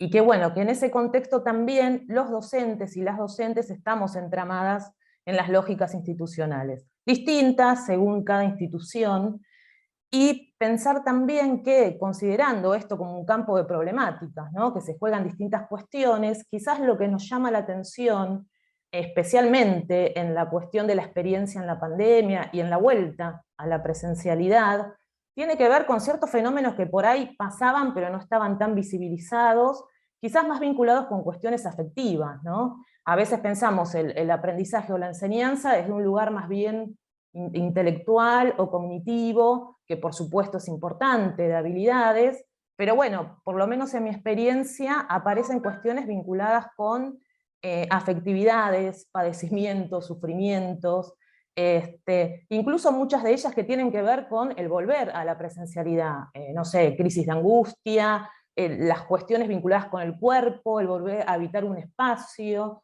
Depende un poco del momento de la carrera que demos clases, son personas que quizás terminaron la secundaria virtualmente y empiezan esta experiencia de manera presencial. Algunas instituciones pudieron mediar un poco más esto con alguna modalidad híbrida, otras no, se volvió como si nada hubiera pasado, y entonces, también pensar en que estas estrategias innovadoras seguramente requieran de alguna escucha, de alojar cuestiones singulares, afectivas y de padecimientos que por lo menos, en mi experiencia o quizás por mi formación, no puedo dejar de escuchar y de observar ahí en las prácticas, ¿no? Y por último, mencionar una idea que es como interesante, que tiene que ver con generar experiencias subjetivantes, digamos, ¿no? Cuando hablamos del docente corriéndose de un lugar, cuando hablamos de que la estudiante es protagónico en esa escena de enseñanza y aprendizaje, estamos propiciando una experiencia subjetivante, singular de cada quien, y sabiendo que es un lugar totalmente incómodo, porque justamente al no aplicar recetas, nos ponemos en situaciones que implican preguntas.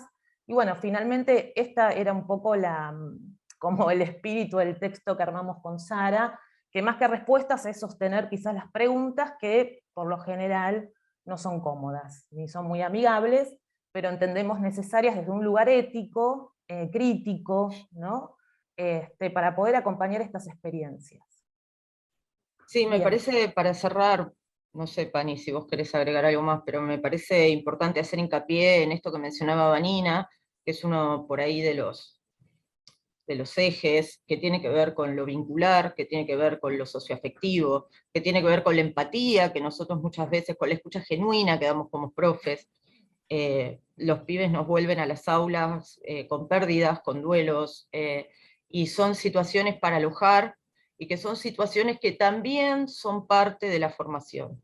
Entonces, me parece que en ese sentido también, más allá de la responsabilidad hacia la formación profesional, tenemos también una responsabilidad social en este momento, ¿no? Que tiene que ver con eso, con lo afectivo, con alojar, con escuchar, con lo que decía un poco Esteban. Muy bien, gracias. Gracias. Muchas gracias. Muchas gracias, Vanina. Muchas gracias, María. Es muy interesante y gratificante oírlas, porque justamente en la facultad se trata de ir mucho también por ese camino. Me llama mucho la atención que algo que ustedes dijeron, que la reflexión como parte importante de la práctica docente, eso es algo que el docente tiene que o debe rescatar cada vez más para tener estos espacios subjetivos, como decía Vanina.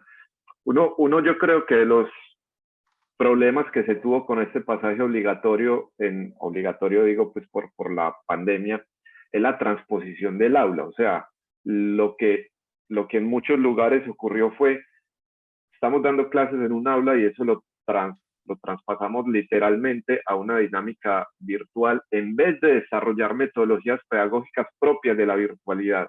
Traspasamos esa aula.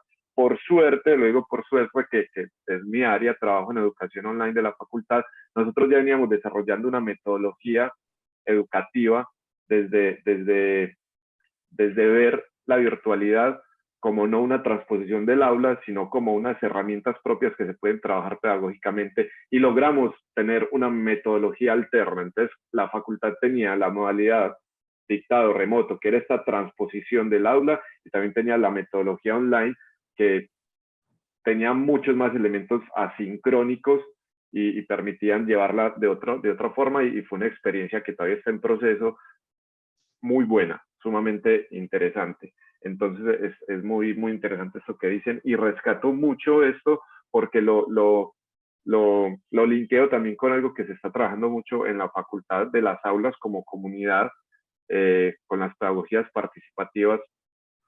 Hay un concepto muy fuerte, por lo menos en la Facultad de Diseño y Comunicación, y es que el docente ya no ocupa un lugar de docente parado arriba, sino que es un líder de una comunidad de aprendizaje. Entonces, cuando lo reenfocamos desde ahí, precisamente lo que hablábamos antes, los roles comienzan a cambiar y se resignifican y se jerarquizan desde otro punto, que me gustó mucho la participación de ustedes. Muchísimas gracias. Bueno, seguimos.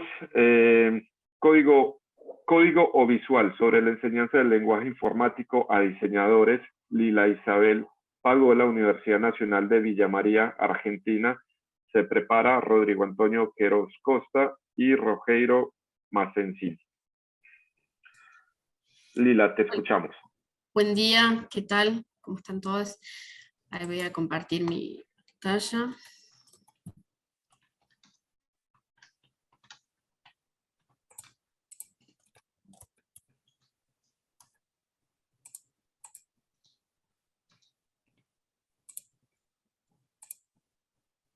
Bueno, ahí deberían estar viendo.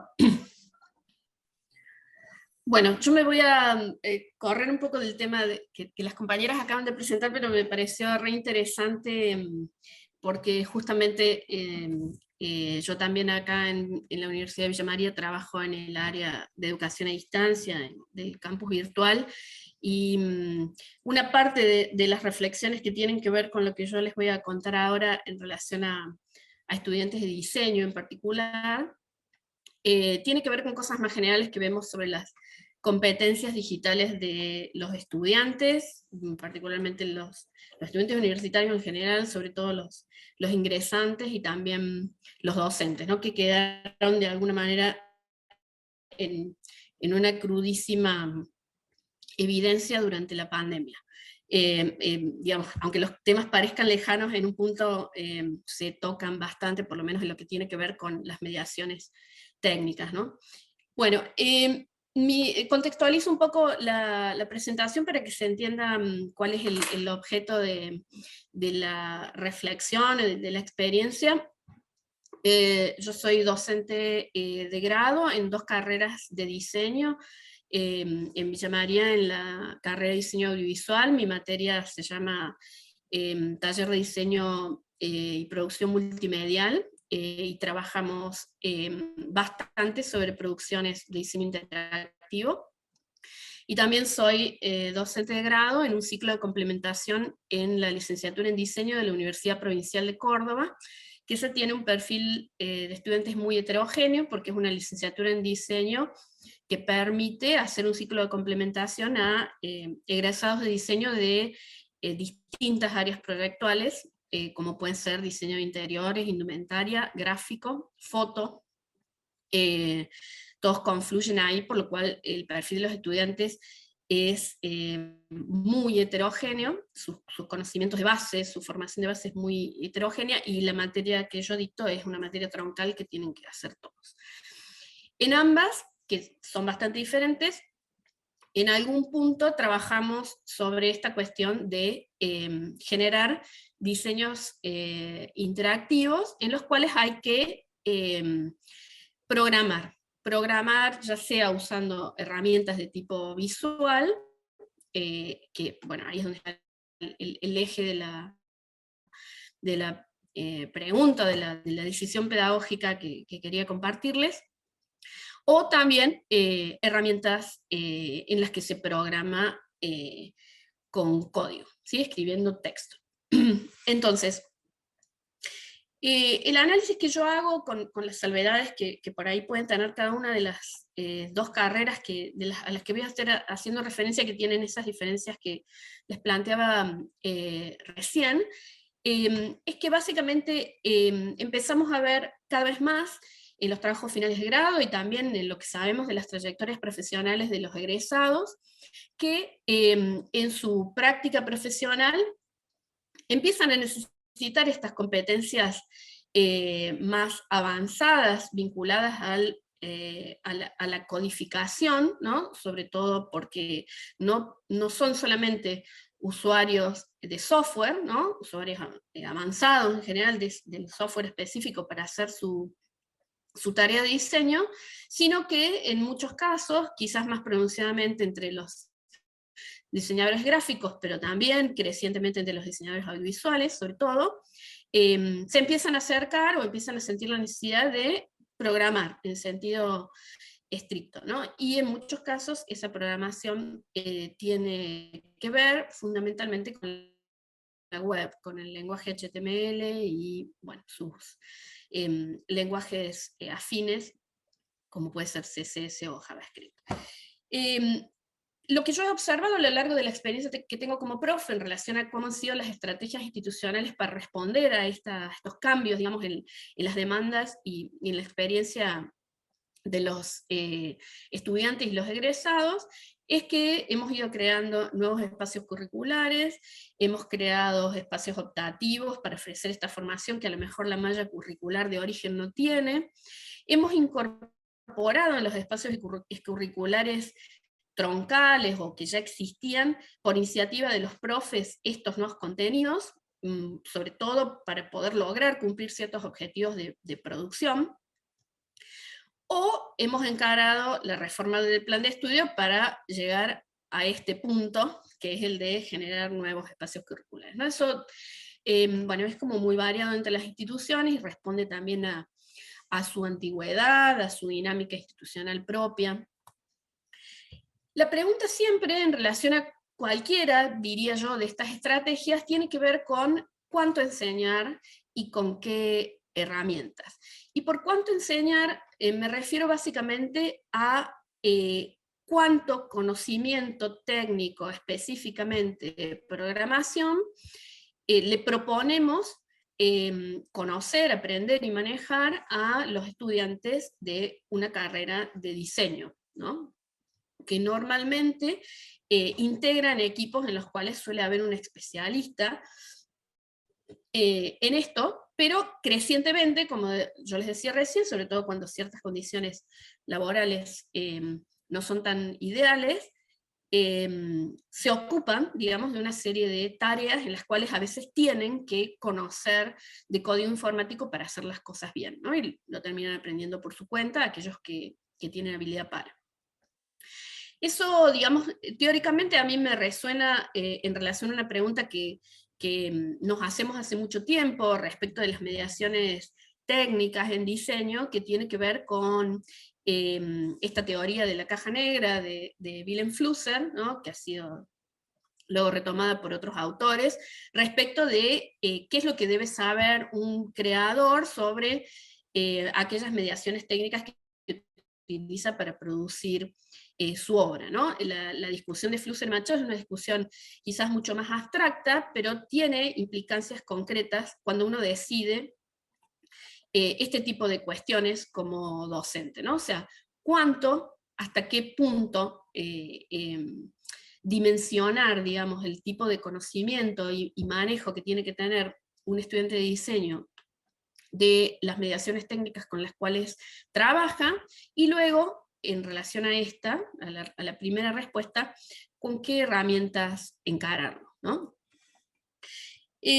En mi experiencia enseñando esto, que digamos en la materia que yo doy en la Universidad de Villa María, que se empezó a dictar en el año 2008, lo hacemos desde aquel momento, o sea que es una larga experiencia. Yo he pasado por unas cuantas respuestas a esto, donde en general solía iniciar los procesos trabajando con herramientas de tipo visual, ¿no? Es decir, con herramientas donde el paradigma de enseñanza de la programación está asociado a un perfil que probablemente no se vincula de manera directa con la programación como texto, el código como texto, en ningún momento de su contacto con esas herramientas, ¿no? Es decir, que programa eventualmente, pero asistido por una herramienta que le muestra, digamos, los resultados y construye el código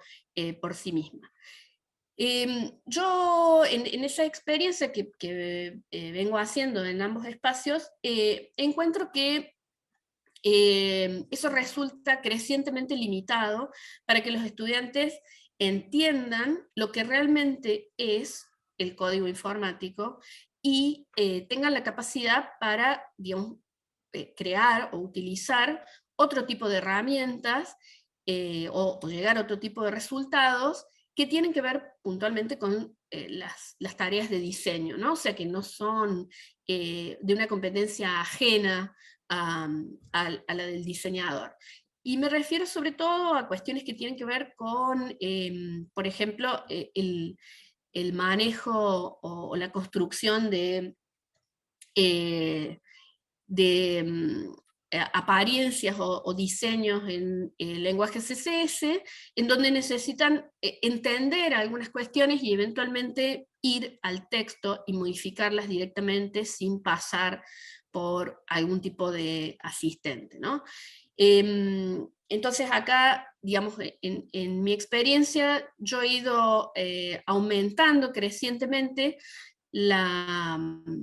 esta secuencia, digamos, en las que normalmente hacía leer código para luego modificar ese código, quizás sin entender completamente la estructura, o digamos, haciéndolo de una forma más o menos externa o limitada, hacia los procesos que tienen que ver con la escritura, ¿no? Un poco también en la línea que tiene que ver con el aprendizaje de un idioma, o de una lengua, digamos, que tiene su propia especificidad, y que de algún modo, con otro tipo de herramientas, puedes terminar, digamos, puede llegar a un límite del cual es prácticamente imposible salirse, ¿no? Que es lo que en mi experiencia pasa con los lenguajes visuales.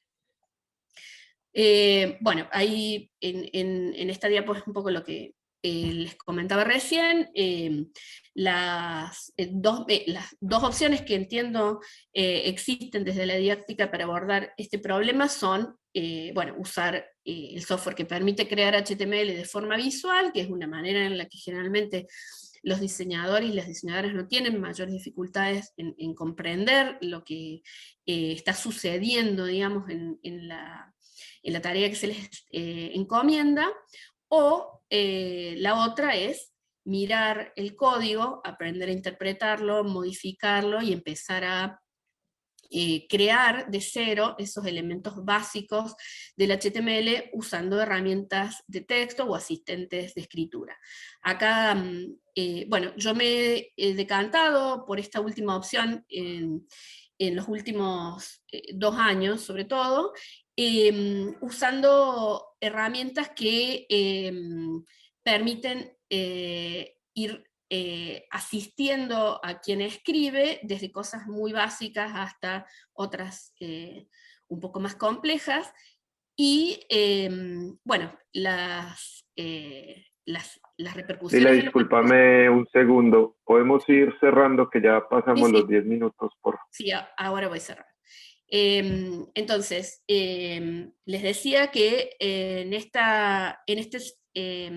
con esta segunda estrategia, bueno, hay estudiantes que se aproximan sin mayor dificultad gradualmente, digamos, a través de algunas herramientas, como por ejemplo, bueno, los tutoriales o los tutoriales asistidos de FreeCodeCamp, ¿no? La plataforma que permite incorporar algunos conocimientos de programación de una forma muy asistida.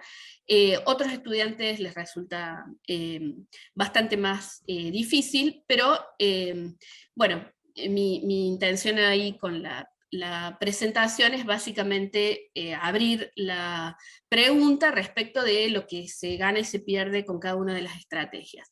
En mi opinión, en mi experiencia además, entiendo que los procesos visuales resultan limitados, sobre todo para las competencias que se les están empezando a exigir en la práctica profesional a los diseñadores, fundamentalmente porque tienden a ocultar el código y los procesos de traducción que hacen estos programas. Uy, perdón, yo me había puesto y porque también priorizan los procesos que están centrados en la apariencia visual de los documentos por sobre los procesos de tipo semánticos, que eso es algo que bueno, también es un largo espacio de disputa entre programadores y diseñadores. Y por el contrario, estos procesos que tienen que ver con aproximarse a la programación a partir de la escritura de código, les permiten, por un lado, entender las bases técnicas de los sistemas para los cuales diseñan sus interfaces de usuarios, y les diría también que de las cuales son usuarios de plataformas en general, y les permiten empoderarse paulatinamente en esas competencias para modificar y crear código propio. Bueno, y con esto termino, y ahí está mi usuario de Twitter, y lo paso luego después en el chat. Muchas gracias. Muchas gracias, Lila. Resaltó mucho esto que planteaste de ver cuáles son las competencias digitales de estudiantes y de docentes, que es sumamente importante tenerlo en cuenta, y el qué y cuánto enseñar para que verdaderamente puedan afrontar diferentes procesos. Entonces, es interesante que lo retomemos ahora luego en el debate. Pasamos a los últimos expositores.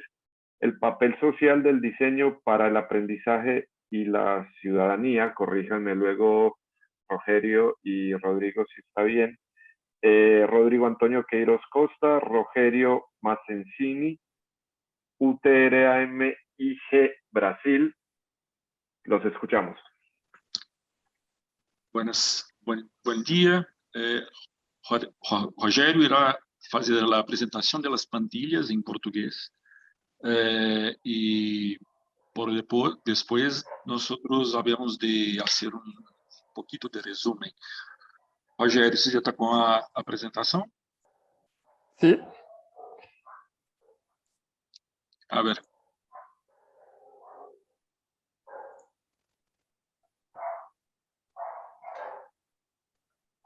Bueno,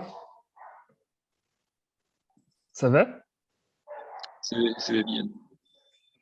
Olá, meu nome é Rogério e sou investigador em Ciência da Informação e Comunicação no Brasil. É prazer estar hoje aqui, acá. Nosso artículo apresenta reflexões sobre o papel social do desenho em aprendizagem e a cidadania. Nosso problema é o acesso à informação, como a persona acessa à informação.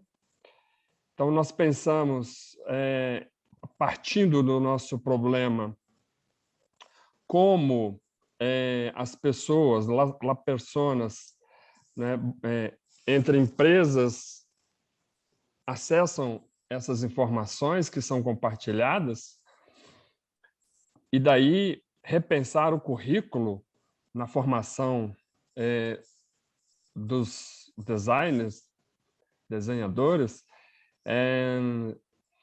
E aí, então, o nosso problema, que é o acesso à informação.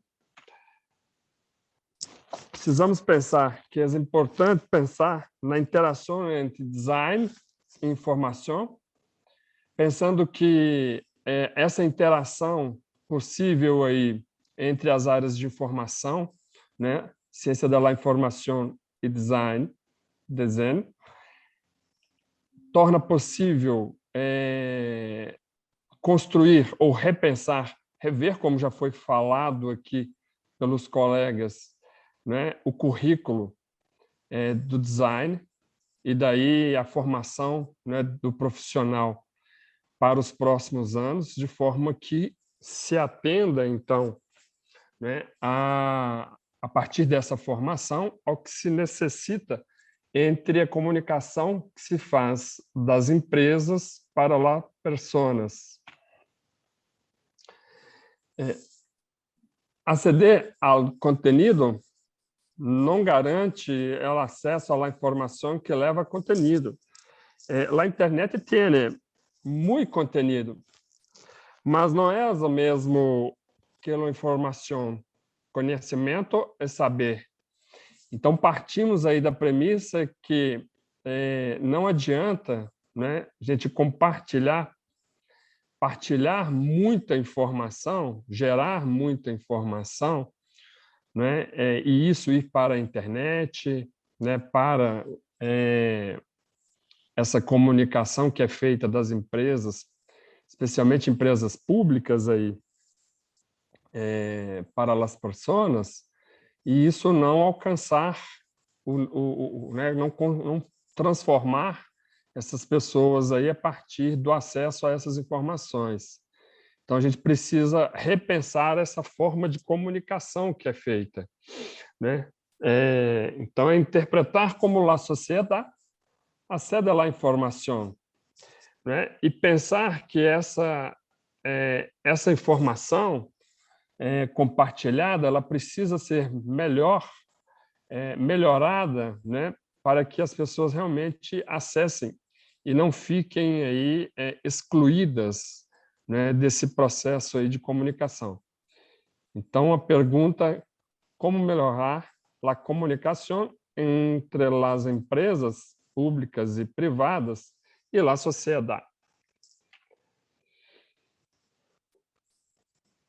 Podemos ver que os acessos são diferentes nos tempos atuais.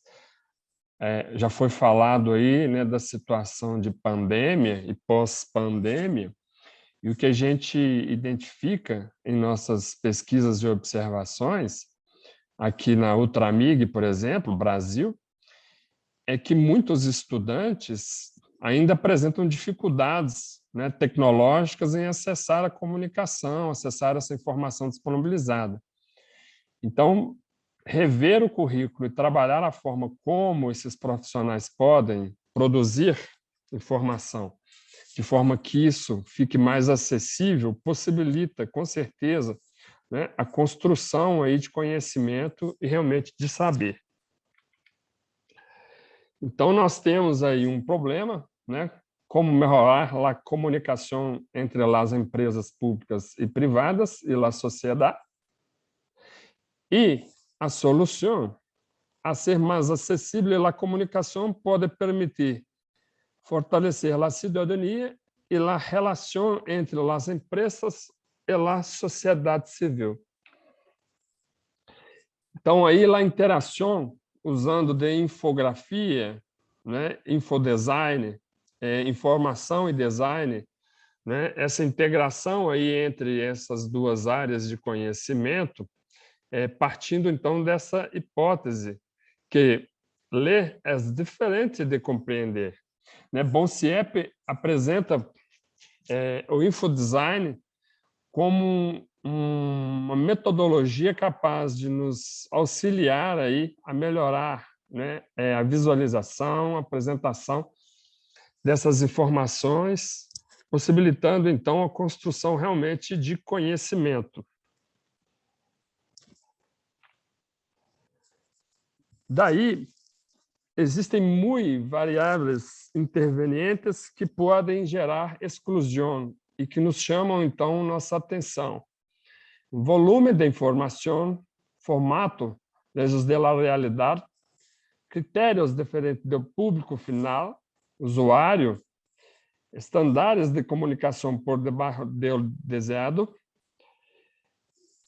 o que pode gerar, então, uma exclusão, né, a exclusão dessas pessoas, aí, de pessoas, né, que apresentam ou dificuldades ou mesmo entendimento, como lidam com a informação.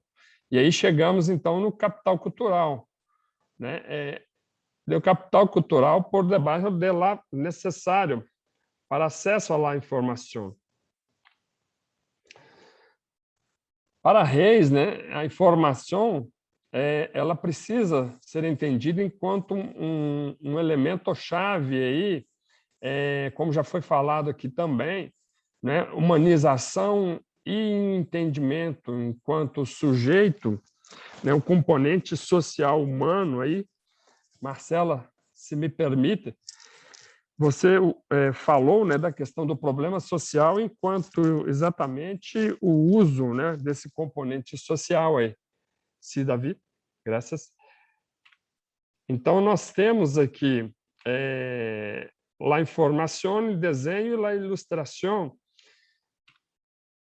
nos dando a condição de transversalidade, né, a partir da revisão bibliográfica entre as duas áreas, uma discussão transversal, né, e pensando aí em ferramentas que nos possibilitem, então, construir ou revisar esse currículo aí junto aos estudantes. Rodrigo, as considerações, por favor. Sí, por supuesto. Bueno, nosotros pensamos que la lenguaje de infografía sería muy interesante para trabajar no solamente proyectos de aprendizaje, objetos de aprendizaje, pero que también podría ser muy interesante para traducir las informaciones que vienen del gobierno, empresas y de las áreas más burocráticas que tienen la sociedad. Al paso que este mismo proceso, al ser activado en el proceso de aprendizaje de nuestros alumnos, de nuestros egresos, van a invertir para que ellos puedan ingresar en el mercado de trabajo en una área que tiene poquísimas personas actuando. Es una forma que tenemos de hacer con que el objeto de valor social del diseño sea también rentable para el designer. Este es un panorama total de los otros que nosotros estamos trabajando en Ultramig. Favorecer los procesos de comunicación al paso que preparamos los egresos para que trabajen en estas cuestiones que son muchísimo carentes de postos, de personas cualificadas.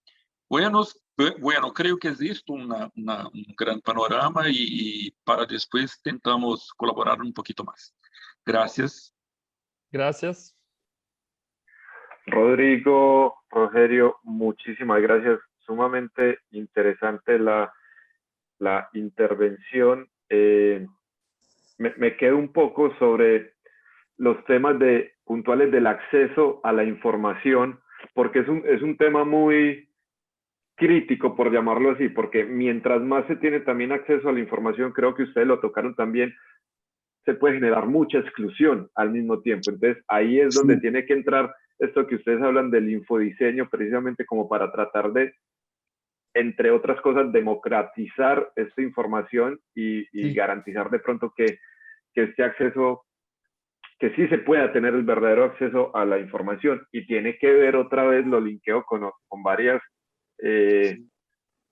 charlas que tuvimos atrás, de repensar el currículum del diseñador o de la enseñanza del diseño, y también lo linkeo mucho con lo que decía Marcelo. De pronto ahí Marcelo nos puede ayudar más para empezar como el diálogo, hagamos el diálogo de una vez, en función de no solo acceder a la información, o sea, no necesariamente cuando accedemos, que pasa mucho, no necesariamente accedemos y esa información es verídica, sino también hay que comenzar a depurar esa información a la cual accedemos, y eso era un poco lo que hablaba, yo creo que Marcelo, cuando dijo algo de la pesquisa, no sé si querés abordar más ese tema, Marcelo, que me parece sumamente interesante.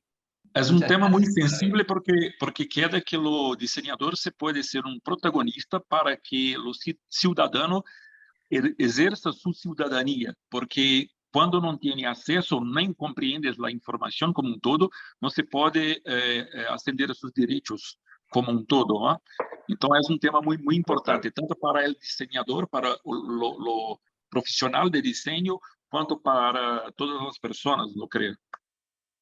Sí, claro, ahí lo linkeo, perdón Marcelo, antes de que arranques con lo que habíamos hablado de la información, ahí con lo que digo Rodrigo lo linkeo, porque por un lado está el acceso a información de las personas, y por otro lado está el diseñador, con esto que hablamos al principio, de la humanización del diseño, que también debe ser parte ahora del proceso de diseño, ¿no? Debería ser, o hablemoslo, debería ser un plus o debería ser algo ya que sea dentro de este proceso de diseño, de identificar el problema, de recolectar información y de brindar una solución. Ya debería estar ahí incluido esta humanización del diseño, pero vamos de pronto por partes, si Marcelo puedes ampliar un poco más. Y sí, que nos leva a uma pergunta. ¿No deberían los gobiernos tener los diseñadores en sus cuadros de trabajo para que esto se quede mejor? A ver. Totalmente.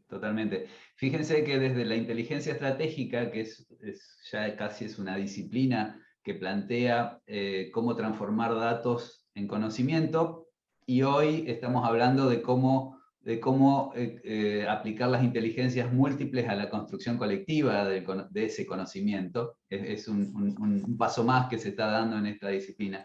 Pero bueno, yendo a la base, que está en las técnicas de búsqueda, y el problema que hoy tenemos no es encontrar información, sino que es filtrarla, validarla, y usar la que necesitamos para resolver el problema que estamos buscando. Desde el otro lugar, desde el que emite la información, que es en el que ustedes se han posicionado, no solamente es necesario, como ustedes han planteado perfectamente, tener en cuenta las personas que van a escuchar esa información, que van a recibir esa información, sino también tiene que haber un sello de garantía. ¿Qué quiero decir con esto? La infografía, el diseño aplicado a la información, tiene que tener un sello de validación para que la persona que la recibe no necesite validar esa información, sino que tenga un sello de calidad. Eso se puede hacer de muchas maneras, no estoy hablando de una certificación de la ISO. Estoy hablando de que cuando la persona ve la información, esté segura que viene de una fuente confiable, de que viene de una empresa del gobierno, de que para que evitar el problema de la validación, porque ante la cantidad de informaciones falsas que existen, el ciudadano, la persona, cuando ve una infografía, tiene la necesidad de validarla. Evitarle ese paso, ¿no? Sí. También constituye un elemento importante en la construcción esta de la información que nos permita comunicarnos. Marcelo, Estoy totalmente de acordo. Complemento aí a sua fala, se me permite, assim, nós temos os dois lados, né? De um lado, como o Rodrigo colocou, né, o designer ele pode contribuir aí no momento em que ele entende quem são essas pessoas que buscam a informação, né? E aí ele passa a trabalhar melhor a comunicação dessa informação. Mas, do outro lado também, que eu acho que é uma preocupação que o Davi coloca, né, Davi? Que a gente chama de letramento informacional, competência informacional, né, que é de também nós termos junto a todas as pessoas, as pessoas, né, essa formação aí, que é o que você coloca, Marcelo, assim, da transformação da informação em inteligência, né? Então, não adianta eu ter realmente um volume de informação ali, se as pessoas não conseguem acessar e transformar aquela informação em conhecimento, né, em sabedoria e inteligência. Então, o que a gente apresenta aí e tem buscado pesquisar é exatamente, de um lado, né, o designer fazendo aí esse papel, para que realmente ele entenda a informação que precisa ser compartilhada, partilhada.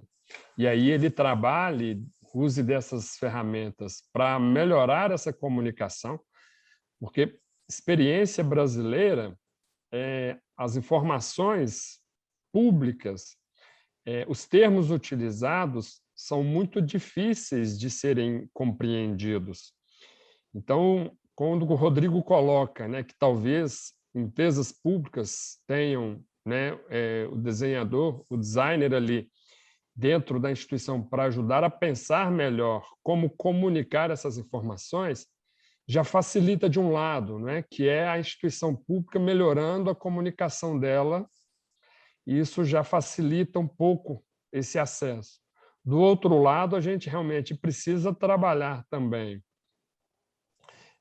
o que eu estou dizendo aqui, que é o letramento informacional, essas competências informacionais, de como as pessoas acessam a informação e usam essa informação para transformar a sua realidade social, né, a sua condição de vida.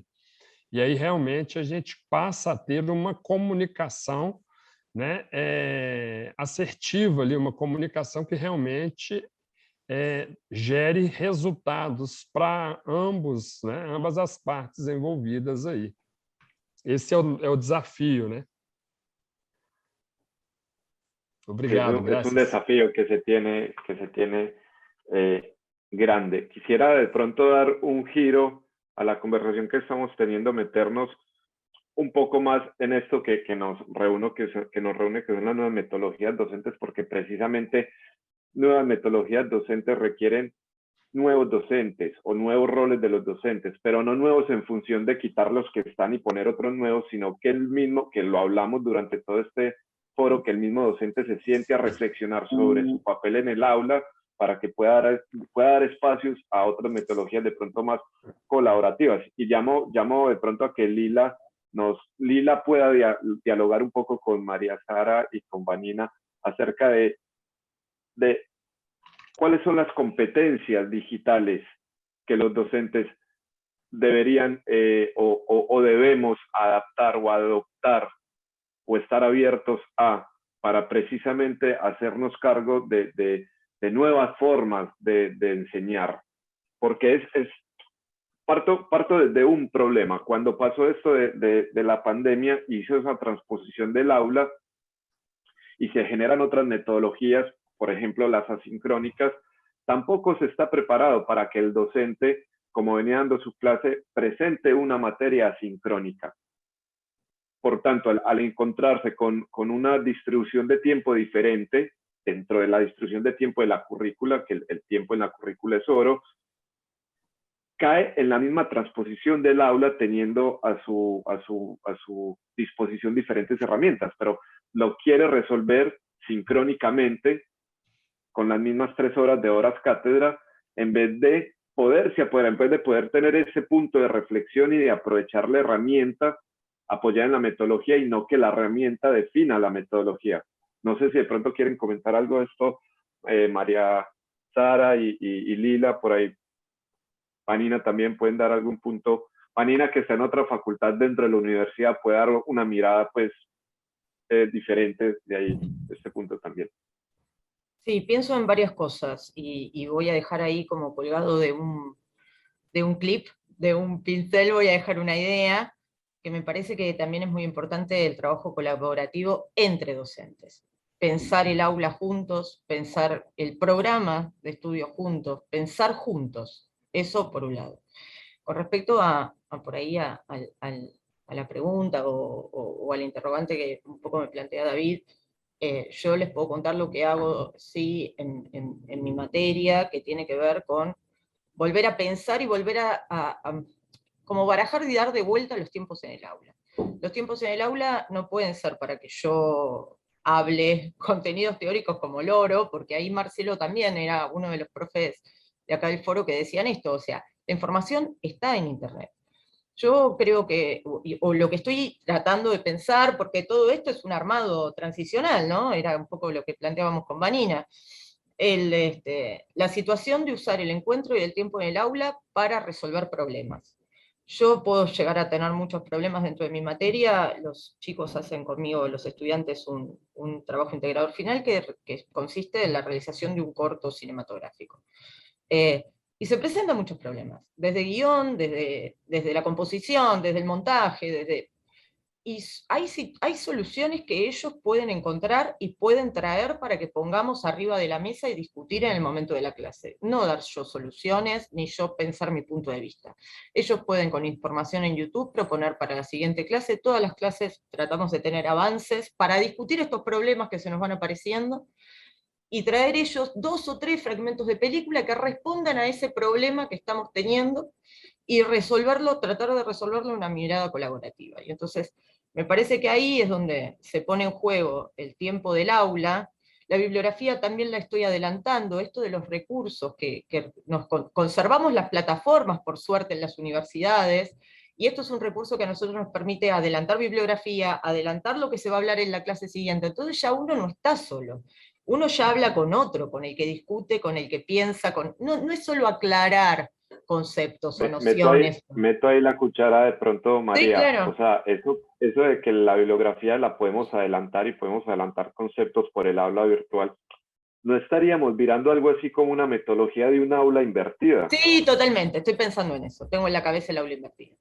Tengo en la cabeza el aula invertida, y tengo en la cabeza también esto que decía de la resolución de problemas de forma colaborativa, ¿no? De que los grupos se ayuden entre ellos. Yo a lo mejor, este cuatrimestre tuve una cohorte muy, muy populosa, y se pudieron formar varios grupos de trabajo, y no mirar el propio problema, sino tratar de colaborar en el problema que a lo mejor tiene el otro grupo con los materiales que nosotros estamos aportando, o con la nueva idea que estamos trayendo, idea novedosa, idea...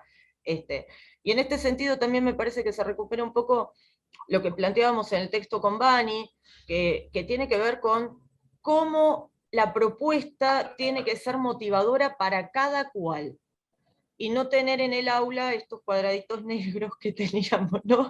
Cuadraditos negros con una inicial en el medio que teníamos en la virtualidad.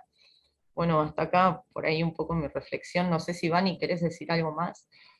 Sí, por ahí en relación a esto, pensaba en que nosotras estamos escolarizados y escolarizadas bajo un modelo presencial, panóptico, de alguna manera, ¿no? Con cierta lógica de disciplinamiento en educación inicial, en la primaria, en la secundaria, en grado, en posgrado. También pensar un poco en la dificultad, ¿no? A la que enfrenta estos cambios, más allá de que la universidad haya tenido algún soporte, alguna idea, haya estado adelantada respecto a esto, ¿no? En términos de la virtualidad y ciertas modalidades por ahí que facilitaron enfrentar la pandemia, otras no. Pero bueno, me parece que la mayor dificultad tiene que ver un poco con esto, ¿no? Con lo novedoso que trae y que no estábamos preparados, que es para, bueno, atravesar estas prácticas más allá de lo virtual, en contexto de pandemia, con lo que esto trajo y nos trajo también, porque si no parecería que al docente no le pasa nada, digamos, ¿no? Nos pasa, nos atravesó, nos costó, nosotros también estuvimos ahí en esa tensión, en esas cuestiones, miedos, angustias, amenazas de contagio, digo, ¿no? También poder pensarnos a nosotros como, bueno, humanos, humanizarnos, en el sentido de entender quizás los límites y ponerlos a discutir en el aula, ¿no? Con las y los estudiantes, me parece que es como interesante. Digo, en esto del aula invertida también hay algo de poder poner a discutir con las y los estudiantes estas problemáticas, digamos, ¿no? Y después sabiendo que por más motivación que uno le ponga, por más propuesta, pues, también puede fallar, digamos, ¿no? Los cuadraditos siguen estando, digamos, hay una lógica del no todo ahí, que me parece también hay que, advertir, digamos. Claro, es que es sumamente importante eso, perdón Lila, ahí te corté, pero es sumamente importante lo que dice Vanina, porque si nosotros, bajo un marco virtual, que lo estamos enmarcando, digamos que desde una educación online, si se quiere, estamos redefiniendo el rol del docente para que se pueda adaptar y pueda ser mucho más óptimo en estos entornos, también se nos está olvidando algo, y también hay que hacerlo, también hay que redefinir el rol del estudiante, porque el estudiante pasa a manejar sus tiempos. Entonces, les debemos exigir mucha más autonomía y mucha más responsabilidad en función. No es que normalmente no se les exigiera eso, pero ahora ellos son los partícipes de su tiempo educativo y el docente un poco, con esto de las actividades proyectuales, un poco el guía de estas actividades proyectuales, más allá de que los conceptos los puedan adquirir de otra forma o no. Entonces, obviamente, enfrentamos otro desafío docente. ¿Cómo hacemos para que el estudiante se empodere en función de esa responsabilidad y esa autonomía del manejo del tiempo y que pueda llegar con los contenidos a los momentos sincrónicos, a avanzar sobre sus proyectos? Que es un poco eso, o sea, cuando hablamos de la presencialidad tenemos ciertos desafíos docentes que tenemos que sortear, el interés del estudiante en la clase, por ejemplo, o cómo se involucra este en la clase. Y ahora, cuando pasamos a ciertos entornos que modificamos la metodología para que sea adecuada a las herramientas en estos entornos, modificamos nuestro rol, el rol del estudiante también se debe modificar precisamente para eso, y en función a eso, plantear los objetivos educativos y las estrategias didácticas para poder exactamente reforzarle esta autonomía, esta responsabilidad al estudiante y que se adapte a estos roles, porque precisamente lo que nos pasó en esa transposición del aula fue que hay unos estudiantes que no pudieron llegar a seguir ese ritmo y los perdemos en el proceso, y eso es lo que no queremos en realidad. Marcelo, disculpa que yo sé que tenés una copia acá, pero Lila estaba hace rato alzando la mano y es interesante que la podamos escuchar. Sí, una cosa cortita, capaz que dejo tiempo, ¿no? Porque ya varias cosas las dijo Vanina y las acabas de recuperar vos también, que yo quería aportar un poco una perspectiva un poco más institucional respecto de lo que están conversando desde por ahí la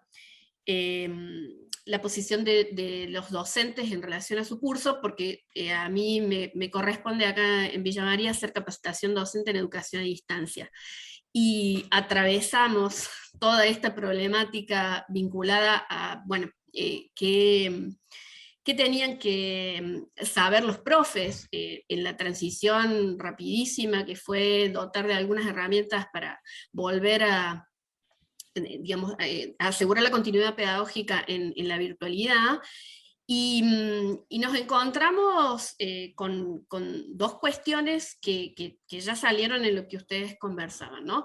Por un lado, que el uso que se hacía de las herramientas virtuales era muy acotado, creo que eso era una realidad de todas las universidades, incluso en algunas ni siquiera había una plataforma institucional funcionando y aceitada para afrontar el cambio de escala que supuso la pandemia, y en otras sí.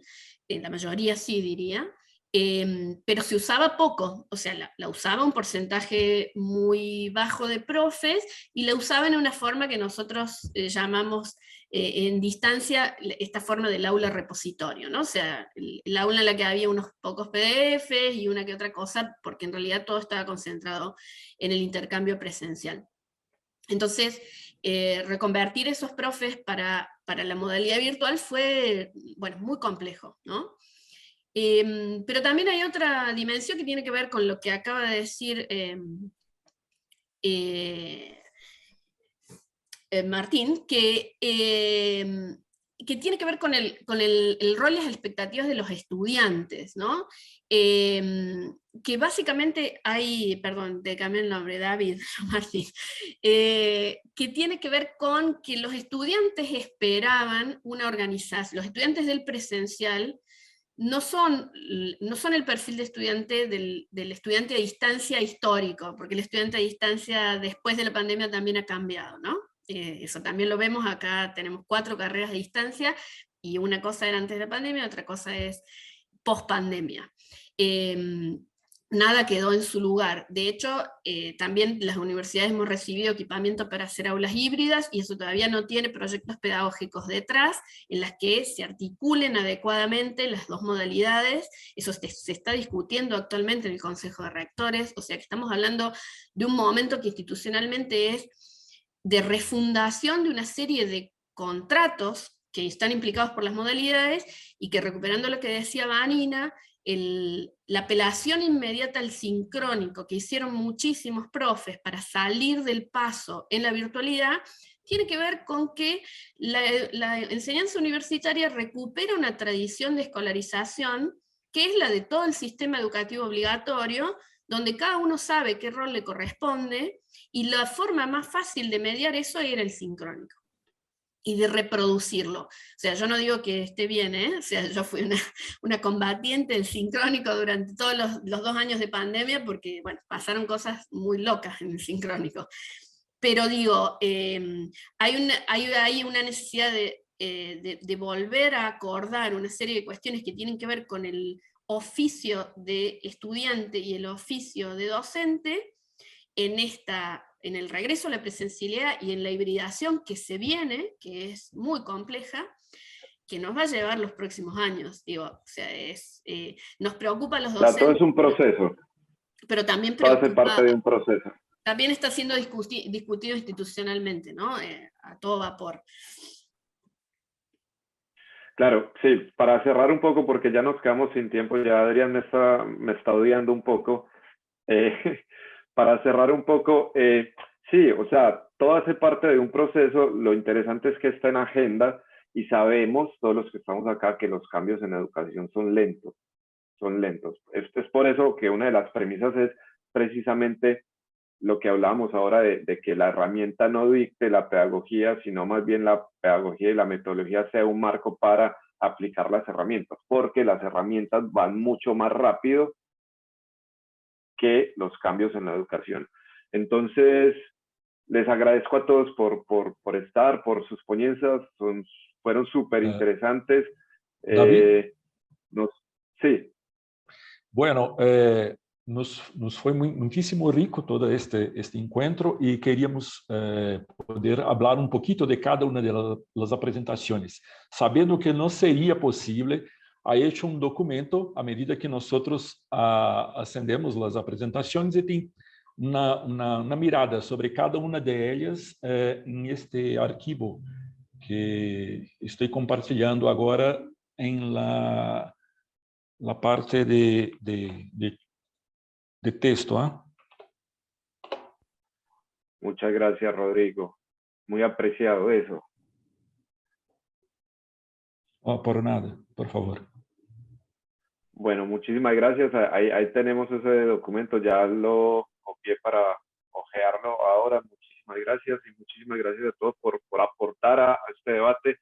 A mí me gustan mucho las ponencias, pero sinceramente cuando se da el diálogo y el intercambio y el debate es lo que personalmente, lo que más me aporta y lo que más me como que construye un poco. Entonces, sin más, Adrián, muchas gracias por todo, y a todos por estar acá.